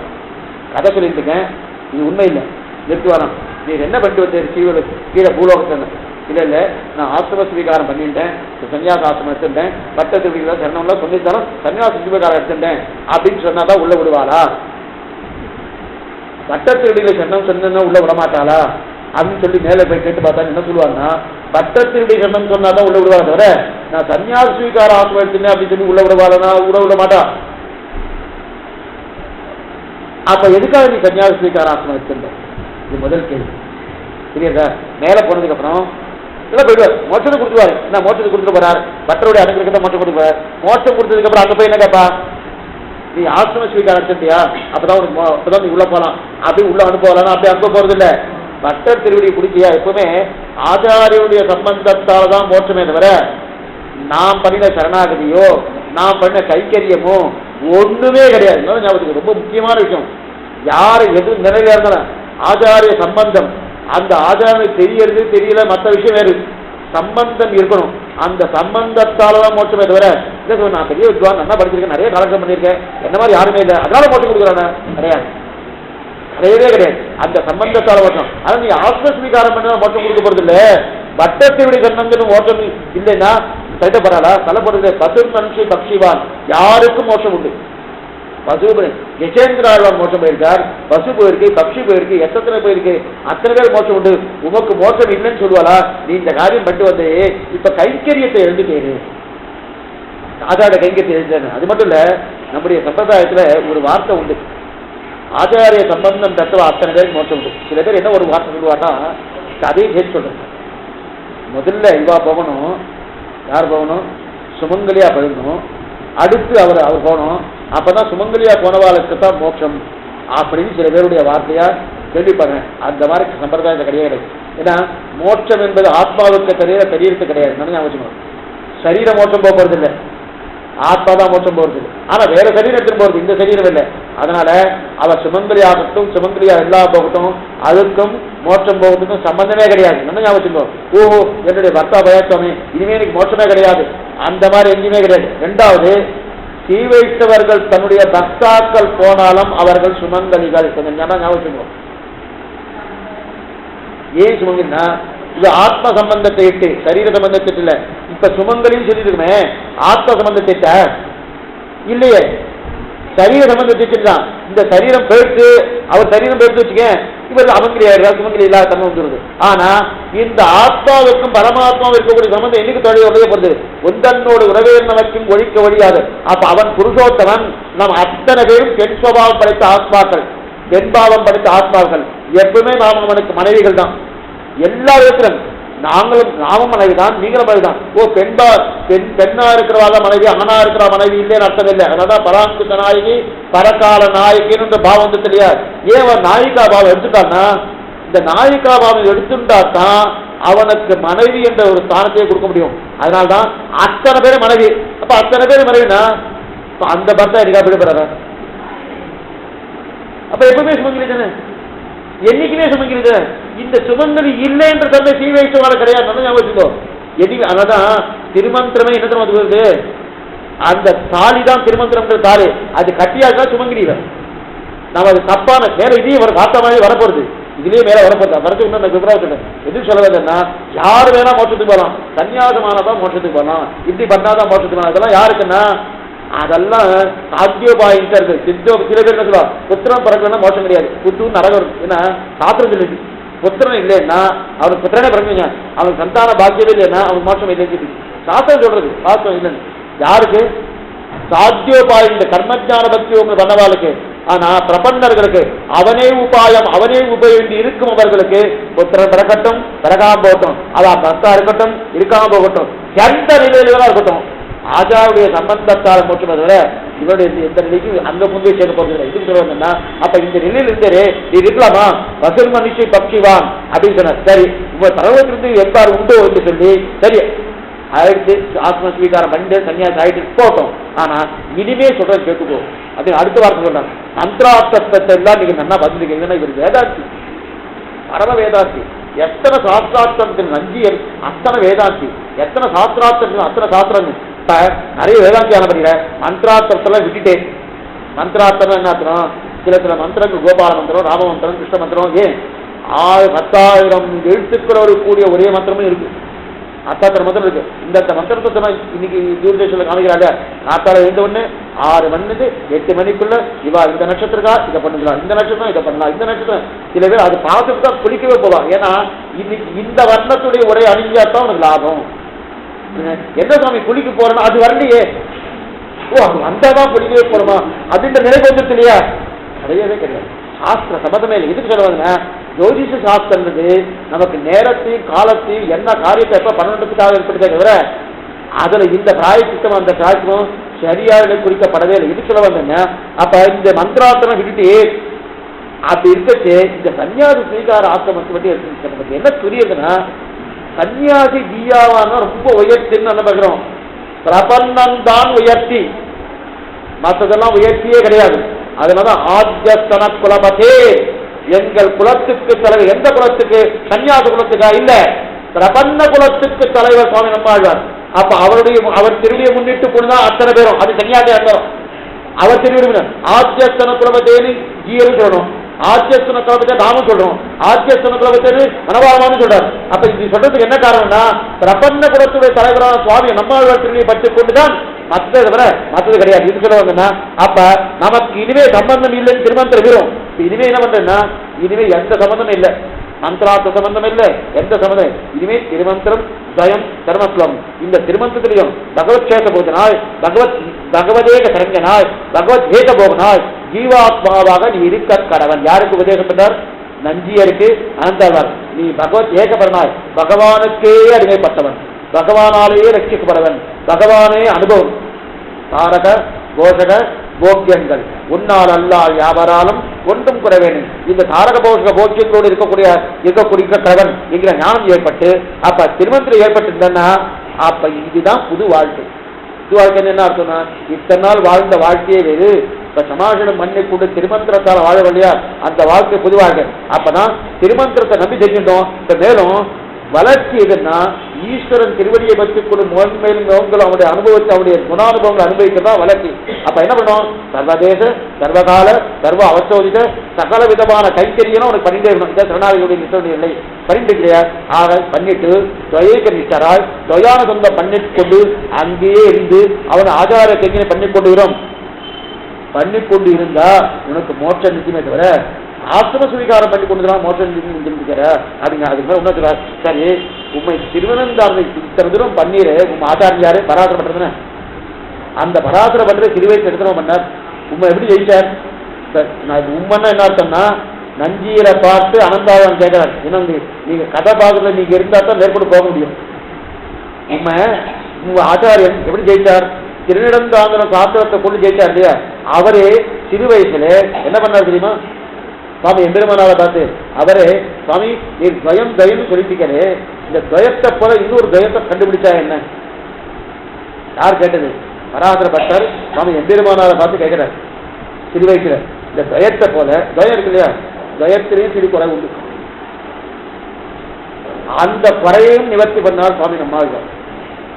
பின்னாடி வச்சப்பட்ட அது இதுல இல்லை, என்ன நிவர்த்தி உண்டுன்றது பின்னாடி வச்ச எந்த பாட்டு இருக்குன்னா அகலையில் பாட்டு அது உண்டு, அது தயானந்தான் பாட்டு. அந்த பாட்டை சொல்றேன். இது சொல்றதுன்னா அப்ப துவயத்திலையும் ஒண்ணு ஒரு பெரிய சாஸ்திரம், துவயோபுரி சாஸ்திரம். அந்த சாஸ்திரத்துக்கு ஒரு குறையுண்டுன்னு கண்டுபிடிச்சு அந்த குறையை நீக்கக்கூடிய சாமர்த்தியம் பாதி நம்மாதான் இருக்குதுன்னா அப்ப அந்த துவயத்தை கண்டு இன்னும் உயர்ந்த துவயமா ஒன்று கண்டுபிடிச்சு கொள்ளாம என்னன்னா சுவாமி எம்பெருமானார் சொல்றார். அப்ப சொல்றார், உமக்கு அந்த சாமர்த்தியம் உண்டு. ஒரு தயம் என்ன 100 தயம் பண்ணக்கூடிய சாமர்த்தியம் யாருக்கு சொல்றார்? பராசர பட்டர் வைக்கிறார். 100 தயம் சொல்லக்கூடிய சாமர்த்தியம் உண்டு. ஆனால் அவை அத்தனையும் எங்களுடைய பூர்வாச்சாரியர்களால் ஆதரிக்கப்பட்டதாக இருக்காது. புரியுதா? அப்படிப்பட்ட ஆச்சாரியன் நீ பெற்றிருக்கி, அந்த ஆச்சாரியின் திருவள்ளி பத்தாவல் நீ எதுக்காக ஆத்ம ஸ்வீகாரம் பண்ணிட்டேன்? புரியுதா? அப்ப இத்தனை பிடித்தமானது திருமந்திரம். அப்ப பகவானுக்கு ஏன் சொன்னார்னா, இந்த துவயத்திலேயே நீ இருந்தேன்னா உனக்கு எல்லாமே இருக்கும். தயத்தை விட்டுட்டு நீ ஆத்ம ஸ்வீகாரம் பண்ணிட்டு தயம் என்னதுமா? ஆச்சார விதி பரிகிரீகிதம் என்ன, அதே போல ஈஸ்வர விதி பரிகிரீகிதம். அடுத்து ஈஸ்வரன் படித்ததுக்கு ஒண்ணு, ஆச்சாரம் படித்ததுக்கு ஒண்ணு, அதுக்கப்புறம் வந்து சாஸ்திரம் படித்தது 3 இருக்கு. ரகசிய திரைச்சு இருக்கு இல்லையா, இந்த 3 பேரு பிடிச்சிருக்கு. ரகசிய திரைது திருமந்திரம், துவயம், தர்மஸ்லோகம். இதுல ஆச்சாரம் பிடித்தது ஒண்ணு இருக்கு, ஆச்சாரிய ருச்சி பிரகிரீதம், ஈஸ்வர ருச்சி பிரகிரீதம். அதே போல உண்டு இருக்கக்கூடிய இந்த இதழை 3 நிலை. ஆச்சாரம் பிடிச்சது எதுன்னு சொன்னா துவயம்தான். துவயத்தை தவிர மற்றது கிடையாது. ஆச்சாரம் எல்லா ஆச்சாரம் கேட்ட என்ன உங்களுக்கு பிடிச்சிருக்குன்னா துவயத்தை தவிர மற்றது கிடையாது. துவயத்தை சொல்லிட்டே இருக்கு. சாஸ்திரத்தை கேட்ட என்ன சொல்லணும்? சாஸ்திரம் ஒரே வார்த்தை சொல்லும், திருமந்திரம் தான். ஓம் நமோ நாராயணம். சாஸ்திரம் தனக்கு பிடிச்சது எது எதுன்னு கேட்டா என்ன சொல்லுவோம்? திருமந்திரம் இருக்கே, திருமந்திரத்து மேல வர மந்திரமே கிடையாது, அது சொல்லுமே சாஸ்திரம் சொல்லுவோம். அது ஆச்சார கேட்ட என்ன சொல்லுவா? அதெல்லாம் வேண்டாம், துவயம் இருக்கு. துவயத்தை பார்த்து துவயக்க நிட்டராதே.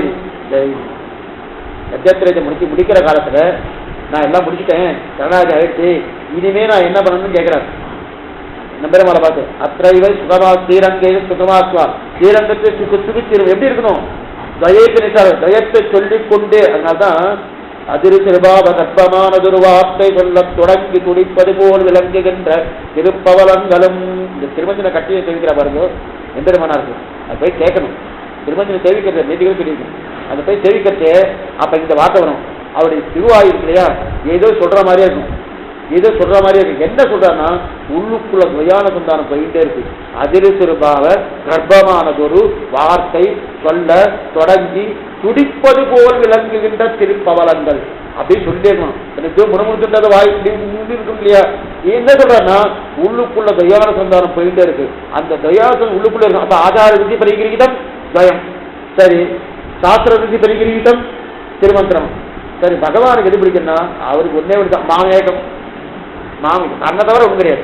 மாமேகம் ஜனபஜா சர்வதன்மான் தரித்தெஞ்ச மாமேகம் ஜனம் பிரஜா அகம்வா சர்வபாபிக்கு மோட்சிச்சாமி மாசுஷகான்ற மாமேகம் என்ன ஒன்றையே சொல்லதா பத்து சொல்றாளியா. அப்ப இந்த 3 எது பிரதானம்?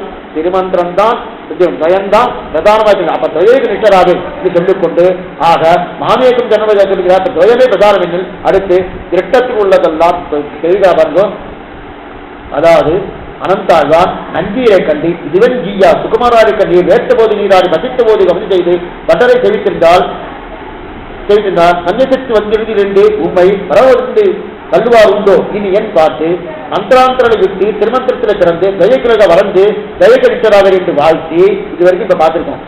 வாழ்த்து இதுக்கு நேரம் இருக்கக்கூடிய வாழ்க்கை தான் பிள்ளை அருளி செய்த வார்த்தை என்ன தெரிகிறாருன்னா, இரட்டத்தில் உள்ளதெல்லாம் பட்டரை காட்டினோம். இந்த வார்த்தை தான் ரொம்ப முக்கியம். நன்மை ஞாபகம், ரொம்ப முக்கியமான ஒன்று. இரட்டத்தில் உள்ளதெல்லாம் பட்டரை காட்டினோம். இரட்டத்துக்கு கடவா பட்டர்ந்து இருப்பது ஒரு இருப்புண்டு, அது பூர்வ செய்யத்திலே அனர்த்த பாவமாம் என்று பார்த்து திருட்டத்துக்கு கடவார் பெருமாள் அதிர்ஷ்டத்துக்கு கடவார் பட்டர் என்றும் அப்படின்னு தெரிவிக்கிறார். மேற்கொண்டு இன்னும் தெரிவிக்கிறேன். இந்த இடத்துல என்ன தெரிவிக்கிறான்னா, பட்டர் திருவடிகளை கொடுக்குறானா கொடுக்க மாட்டானா வேற எந்த கொடுக்க போறதில்லை. ஆனா இங்க என்ன திருட்டம் அதிருஷ்டம் ரெண்டு எடுத்திருக்காரு. அதிருஷ்டம்னா ஏதோ ஒரு சீட்டு வாங்கினா 1 லட்சம் ரூபாய் கிடைக்கிறது, அதை சொல்லல. திருட்டம்னா பிரத்யட்சமா பார்க்கறது திருட்டம்னு பேரு. அதிருஷ்டம்னா இருக்கு, ஆனா என் கண் முன்னாடியில என்னால பார்க்க முடியல, இருக்கு, இதுக்கு அதிருஷ்டம்னு பேரு. இதுதான் அதிருஷ்டம் திருட்டம்னு பேருங்கிற. திருட்டத்துக்கு கடவார் என்று அதிருஷ்டம்னா அப்படின்னா திருட்டம் அதிருஷ்டம். அப்ப அதிருஷ்டம்னா பகவான், அதிருஷ்டம் என்றால் ஸ்ரீவைகுண்டம், அதிருஷ்டம் என்றால் அப்ப ஸ்ரீவைகுண்ட வாழ்க்கையில அதிருஷ்டம். அப்ப இதெல்லாம் திருட்டம். இதற்கு பார்த்துட்டு இருக்குமே இதெல்லாம். அப்ப திருட்டமான சொட்டை எடுத்துக்கொண்டு நஞ்சீர் வந்தார். இந்த இடத்துல 3ஆ பிரிச்சம் பார்த்தோம். அந்த கதை சொன்னேன்னு, அவருடைய சொத்து பெரிய தனிகர், பெரிய வள்ளல். அவர் வள்ளலார் கட்டிய என்னுடைய 2 பத்தினி தர்மபத்தினிக்கு 2 பாகத்தை கொடுத்து 3ஆவது பாகத்தை என்னுடைய ஆச்சாரம் கொடுத்துட்டார். கொடுத்து முடிச்ச உடனே இதான் திருட்டம். ஏன்னா சொத்து நிறைய தெரியாது. இன்னொரு சொத்து இருக்கு, ஸ்ரீவைகுண்டன் ஒரு சொத்து, அந்த சொத்து தெரியறதா தெரியல, அது அதிருஷ்டம். இப்ப திருட்டமான சொத்து கொண்டு வந்து ஆச்சாரம் திருவிழா சமர்ப்பிச்சுட்டு இந்த சமர்ப்பிச்சு விட்டு என்ன நினைக்கிறார், அவர் நினைக்கிறார். அனந்தாழ்வான் சொல்றார், சமர்ப்பிச்சுட்டேன், என்னுடைய சொத்தை கூட்டா சமர்ப்பிச்சுட்டேன், இனி ஆச்சார சொத்து ஆயிடுச்சு, இது ஆச்சாரம் பார்த்து என்ன நல்லா பார்த்துக்கணும்.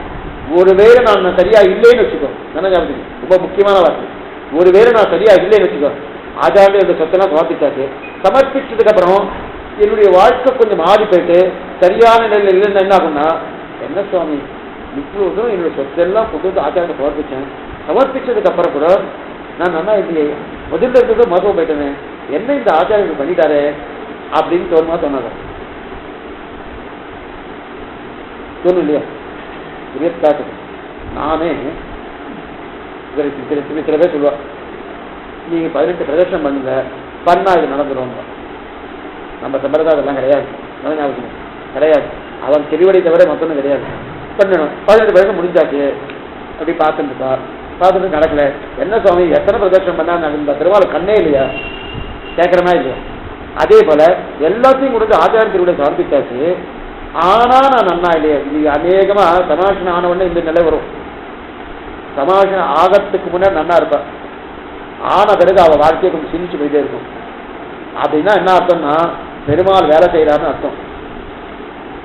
புரியத்துக்காக சமாஷனம் ஆனதுக்கு அப்புறம் உனக்கு வாழ்க்கை ரொம்ப நன்னா வந்துட்டு வச்சுக்கேன், நீ மோட்சத்துக்கு போகணும் ஆசை வருமா?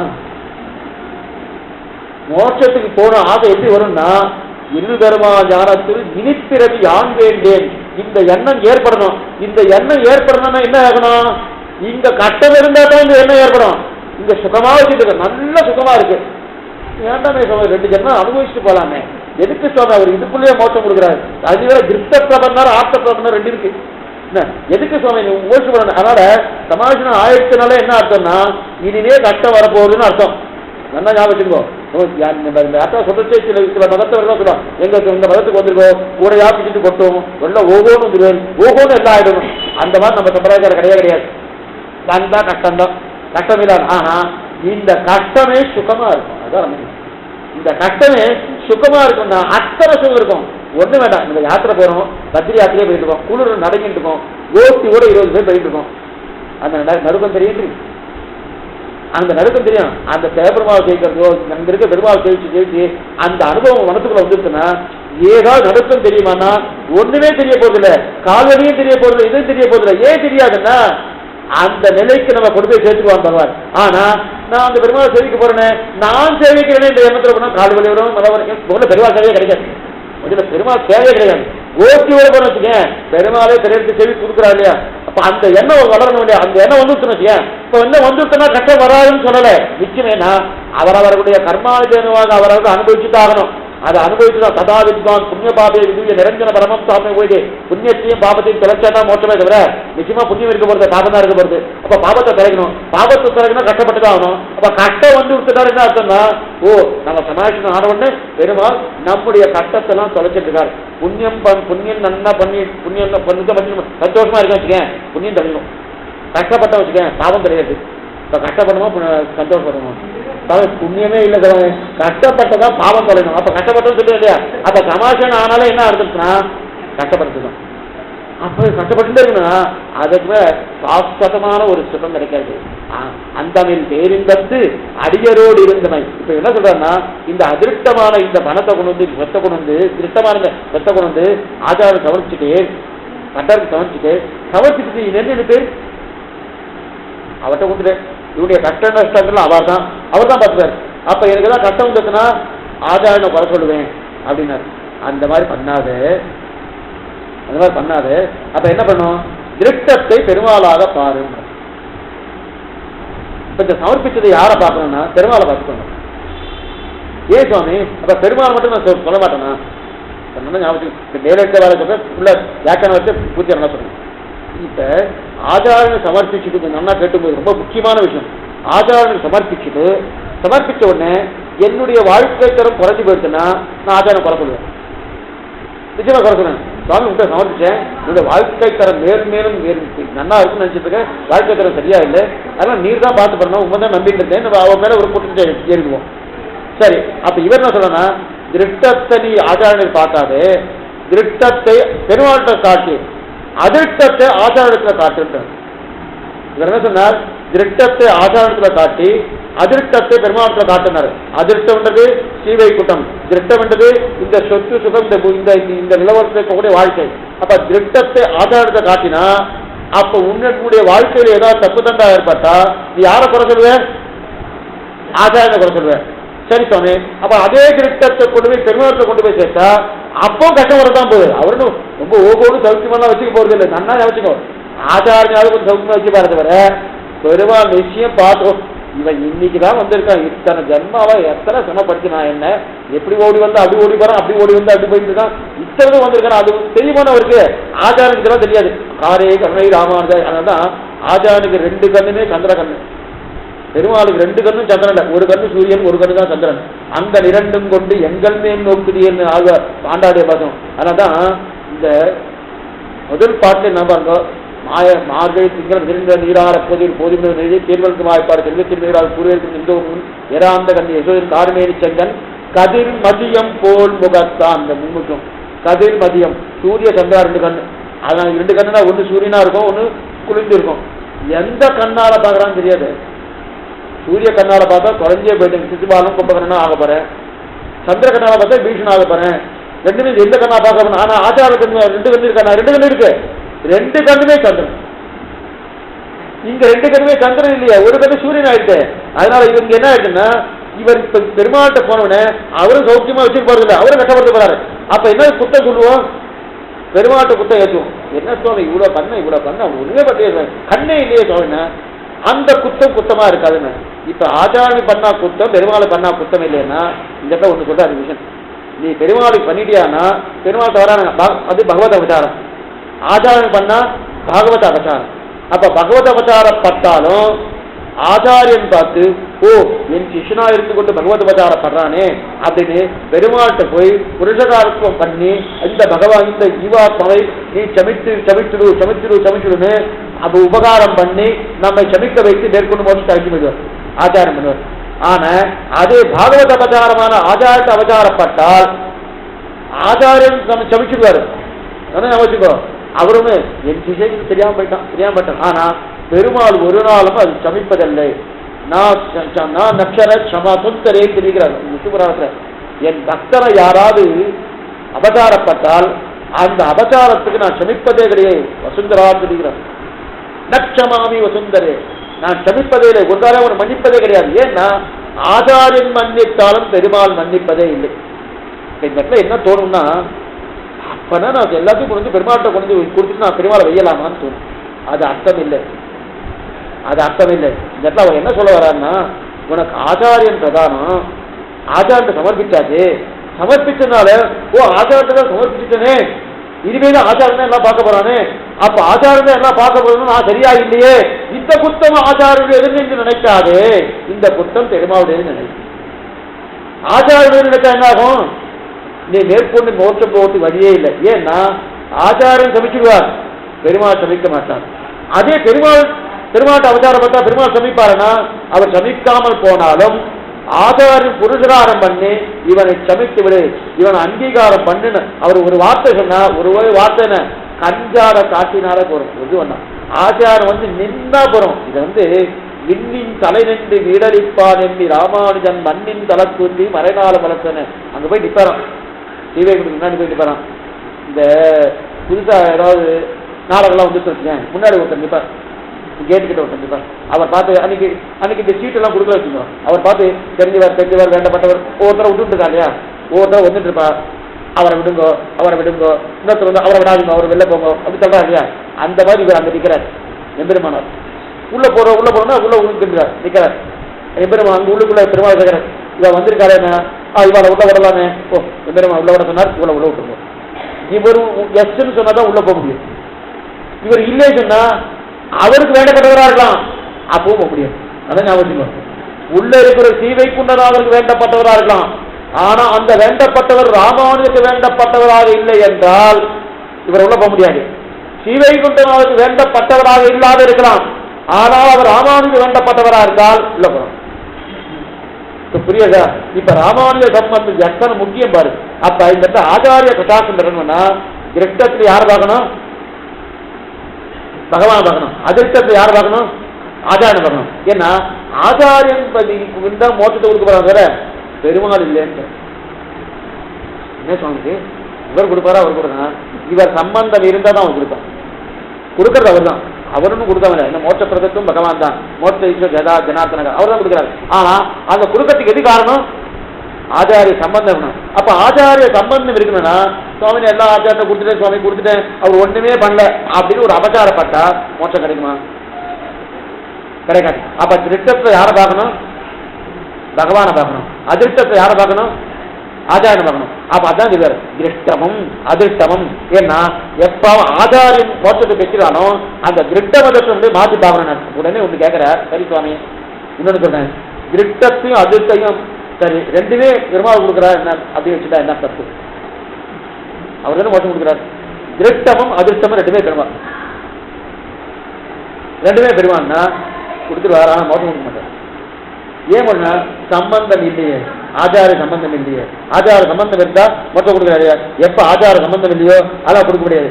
ஏன்னா நீ மோட்சம் போகணும், மேலும் ஆச்சாரம் ஒரு பக்கம் வருத்தம், நம் சிஷ்யன் மோட்சத்துக்கு போக இருந்தா இருந்துன்னா அவர்கிட்ட போன உடனே என்ன தெரியும், இது எங்க போயிடுச்சுன்னா இதயத்துக்காக குரத்தாவுடைய சிஷ்யர், குரத்தாவோட சிஷ்யர் ஒருத்தர் அபச்சாரம் பட்டுட்டே இருந்தார். அபச்சாரம் பட்டு கட்டு குரத்தவாட்ட போனார், ஏன்னா அபச்சாரம் பட்டு இந்த மாதிரி அபச்சாரம் பண்ணலாமா, அபச்சாரம் பண்ணக்கூடாது, அது எப்படி முக்கரணத்தாக பண்ணார், நாத்தாலும் வாயாலும் செய்தியாலும் 3 நாளும் வரணும். யாராவது அதாவது ஆண்டா சொல்ல இல்லையா, தீக்குறளை சென்று ஓதும் செய்யாதன செய்யும், தீக்குறளை சென்று ஓதும்னு நினைச்சிருக்கீங்க இல்லையா. அந்த சென்று ஓதுறதுன்னா நிச்சயம் சாப்பிடணும்னா யாரோ 4 பேர் விஷயத்தான் சாப்பாடே இறங்கும். அன்னைக்கு யாருமே வரலையா, என்ன பண்றது, இந்த சாப்பாடு இறங்கிய சுவாமினோம்னா நேரம் எங்க இருக்கிற அங்கே போய் 4 விஷயம் வச்சுட்டு வந்து சாப்பிடுறாங்க. அது சென்று போதும் 2வது பண்றது. அதே போல இந்த சுவாமி என்ன பண்ணாருன்னா, இந்த சுவாமி நிச்சயம் அபச்சாரப்பட்ட பாவத்தை அபச்சாரப்பட்டே இருக்கார். ஆனா வந்து சொல்லிட்டு இருக்கார், குரத்தாழ்வார் தன் சிஷ்யர், குரத்தாழ்வார் சிஷ்யர் நேர போனார். என்ன நீங்க அபச்சாரம் ஆச்சாரம் வந்து உடனே வாரு உள்ள வாருனார், நான் உங்ககிட்ட தானம் வாங்கிட்டு போலாம் வந்திருக்கேன் அப்படின்னார். யார் குரத்தாழ்வார் அந்த இவர் சிஷ்யரை பார்த்து தானம் வாங்கிட்டு போலாம் வந்திருக்கேன் அப்படின்னு சொன்னார். கொடுத்தா அவர் சொன்னார், கொடுக்குறேனே ஆச்சாரனுக்கு என்ன வேணும்னு கொடுக்குறேனே, ஒண்ணுமே இல்லை, உன்னுடைய வாக்கும் உன்னுடைய செய்கையும் உன்னுடைய மனசும் 3மே எனக்கு தானம் கொடுத்துருந்தார். ஆச்சாரம் கேட்ட கொடுத்தா உடனே கொடுத்தார், உடனே கொடுத்துட்டார். கொடுத்த உடனே இனிமே இவர் பேசணும்னால ஆச்சாரம் அனுமதி பெற்று தான் பேசணும், நினைக்கிறவனால ஆச்சாரம் அனுமதி பெற்று தான் நினைக்கணும், செய்யறதுனால ஆச்சாரம் அனுமதி பெற்று தான் நினைக்கணும்.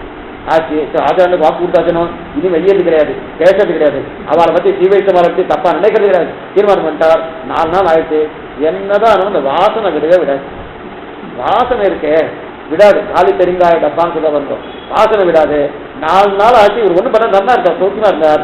அதுக்கப்புறம் வந்து பிள்ளை ஆழ்வார்னு பேர், அவருக்கு பிள்ளை ஆழ்வார்னு பேர். அவர் என்ன பண்ணார், 4 நாள் ஆச்சு. உடனே 5ஆவது நாள் என்ன பண்ணார், கையால் அடிக்கலை, ஆனா வாயால முதல்ல சொல்லிட்டார், இந்த வார்த்தை சொல்லி அவர் அபச்சாரம் பார்த்தார்.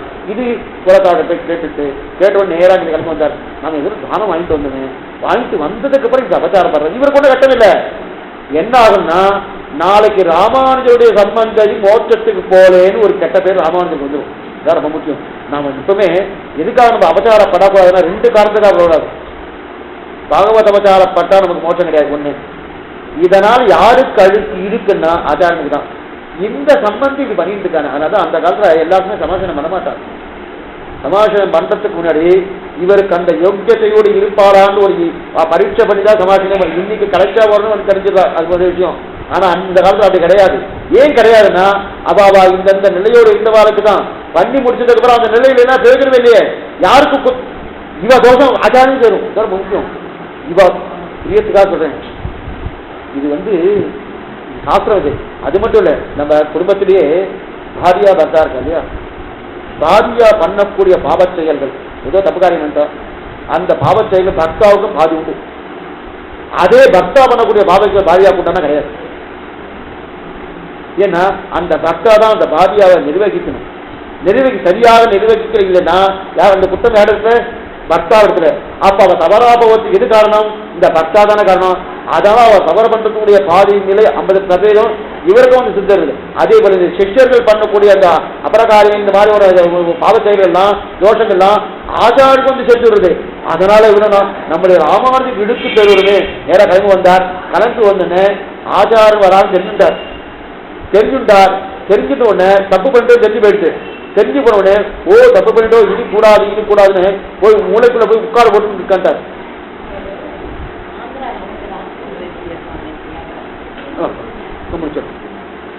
அதனால உட்கார் கொடுந்தார். விட்டு முடிச்ச உடனே அதுக்கப்புறம் மேற்கொண்டு பண்ணார். இந்த மேற்கொண்ட விஷயம் என்னன்றது நாளைக்கு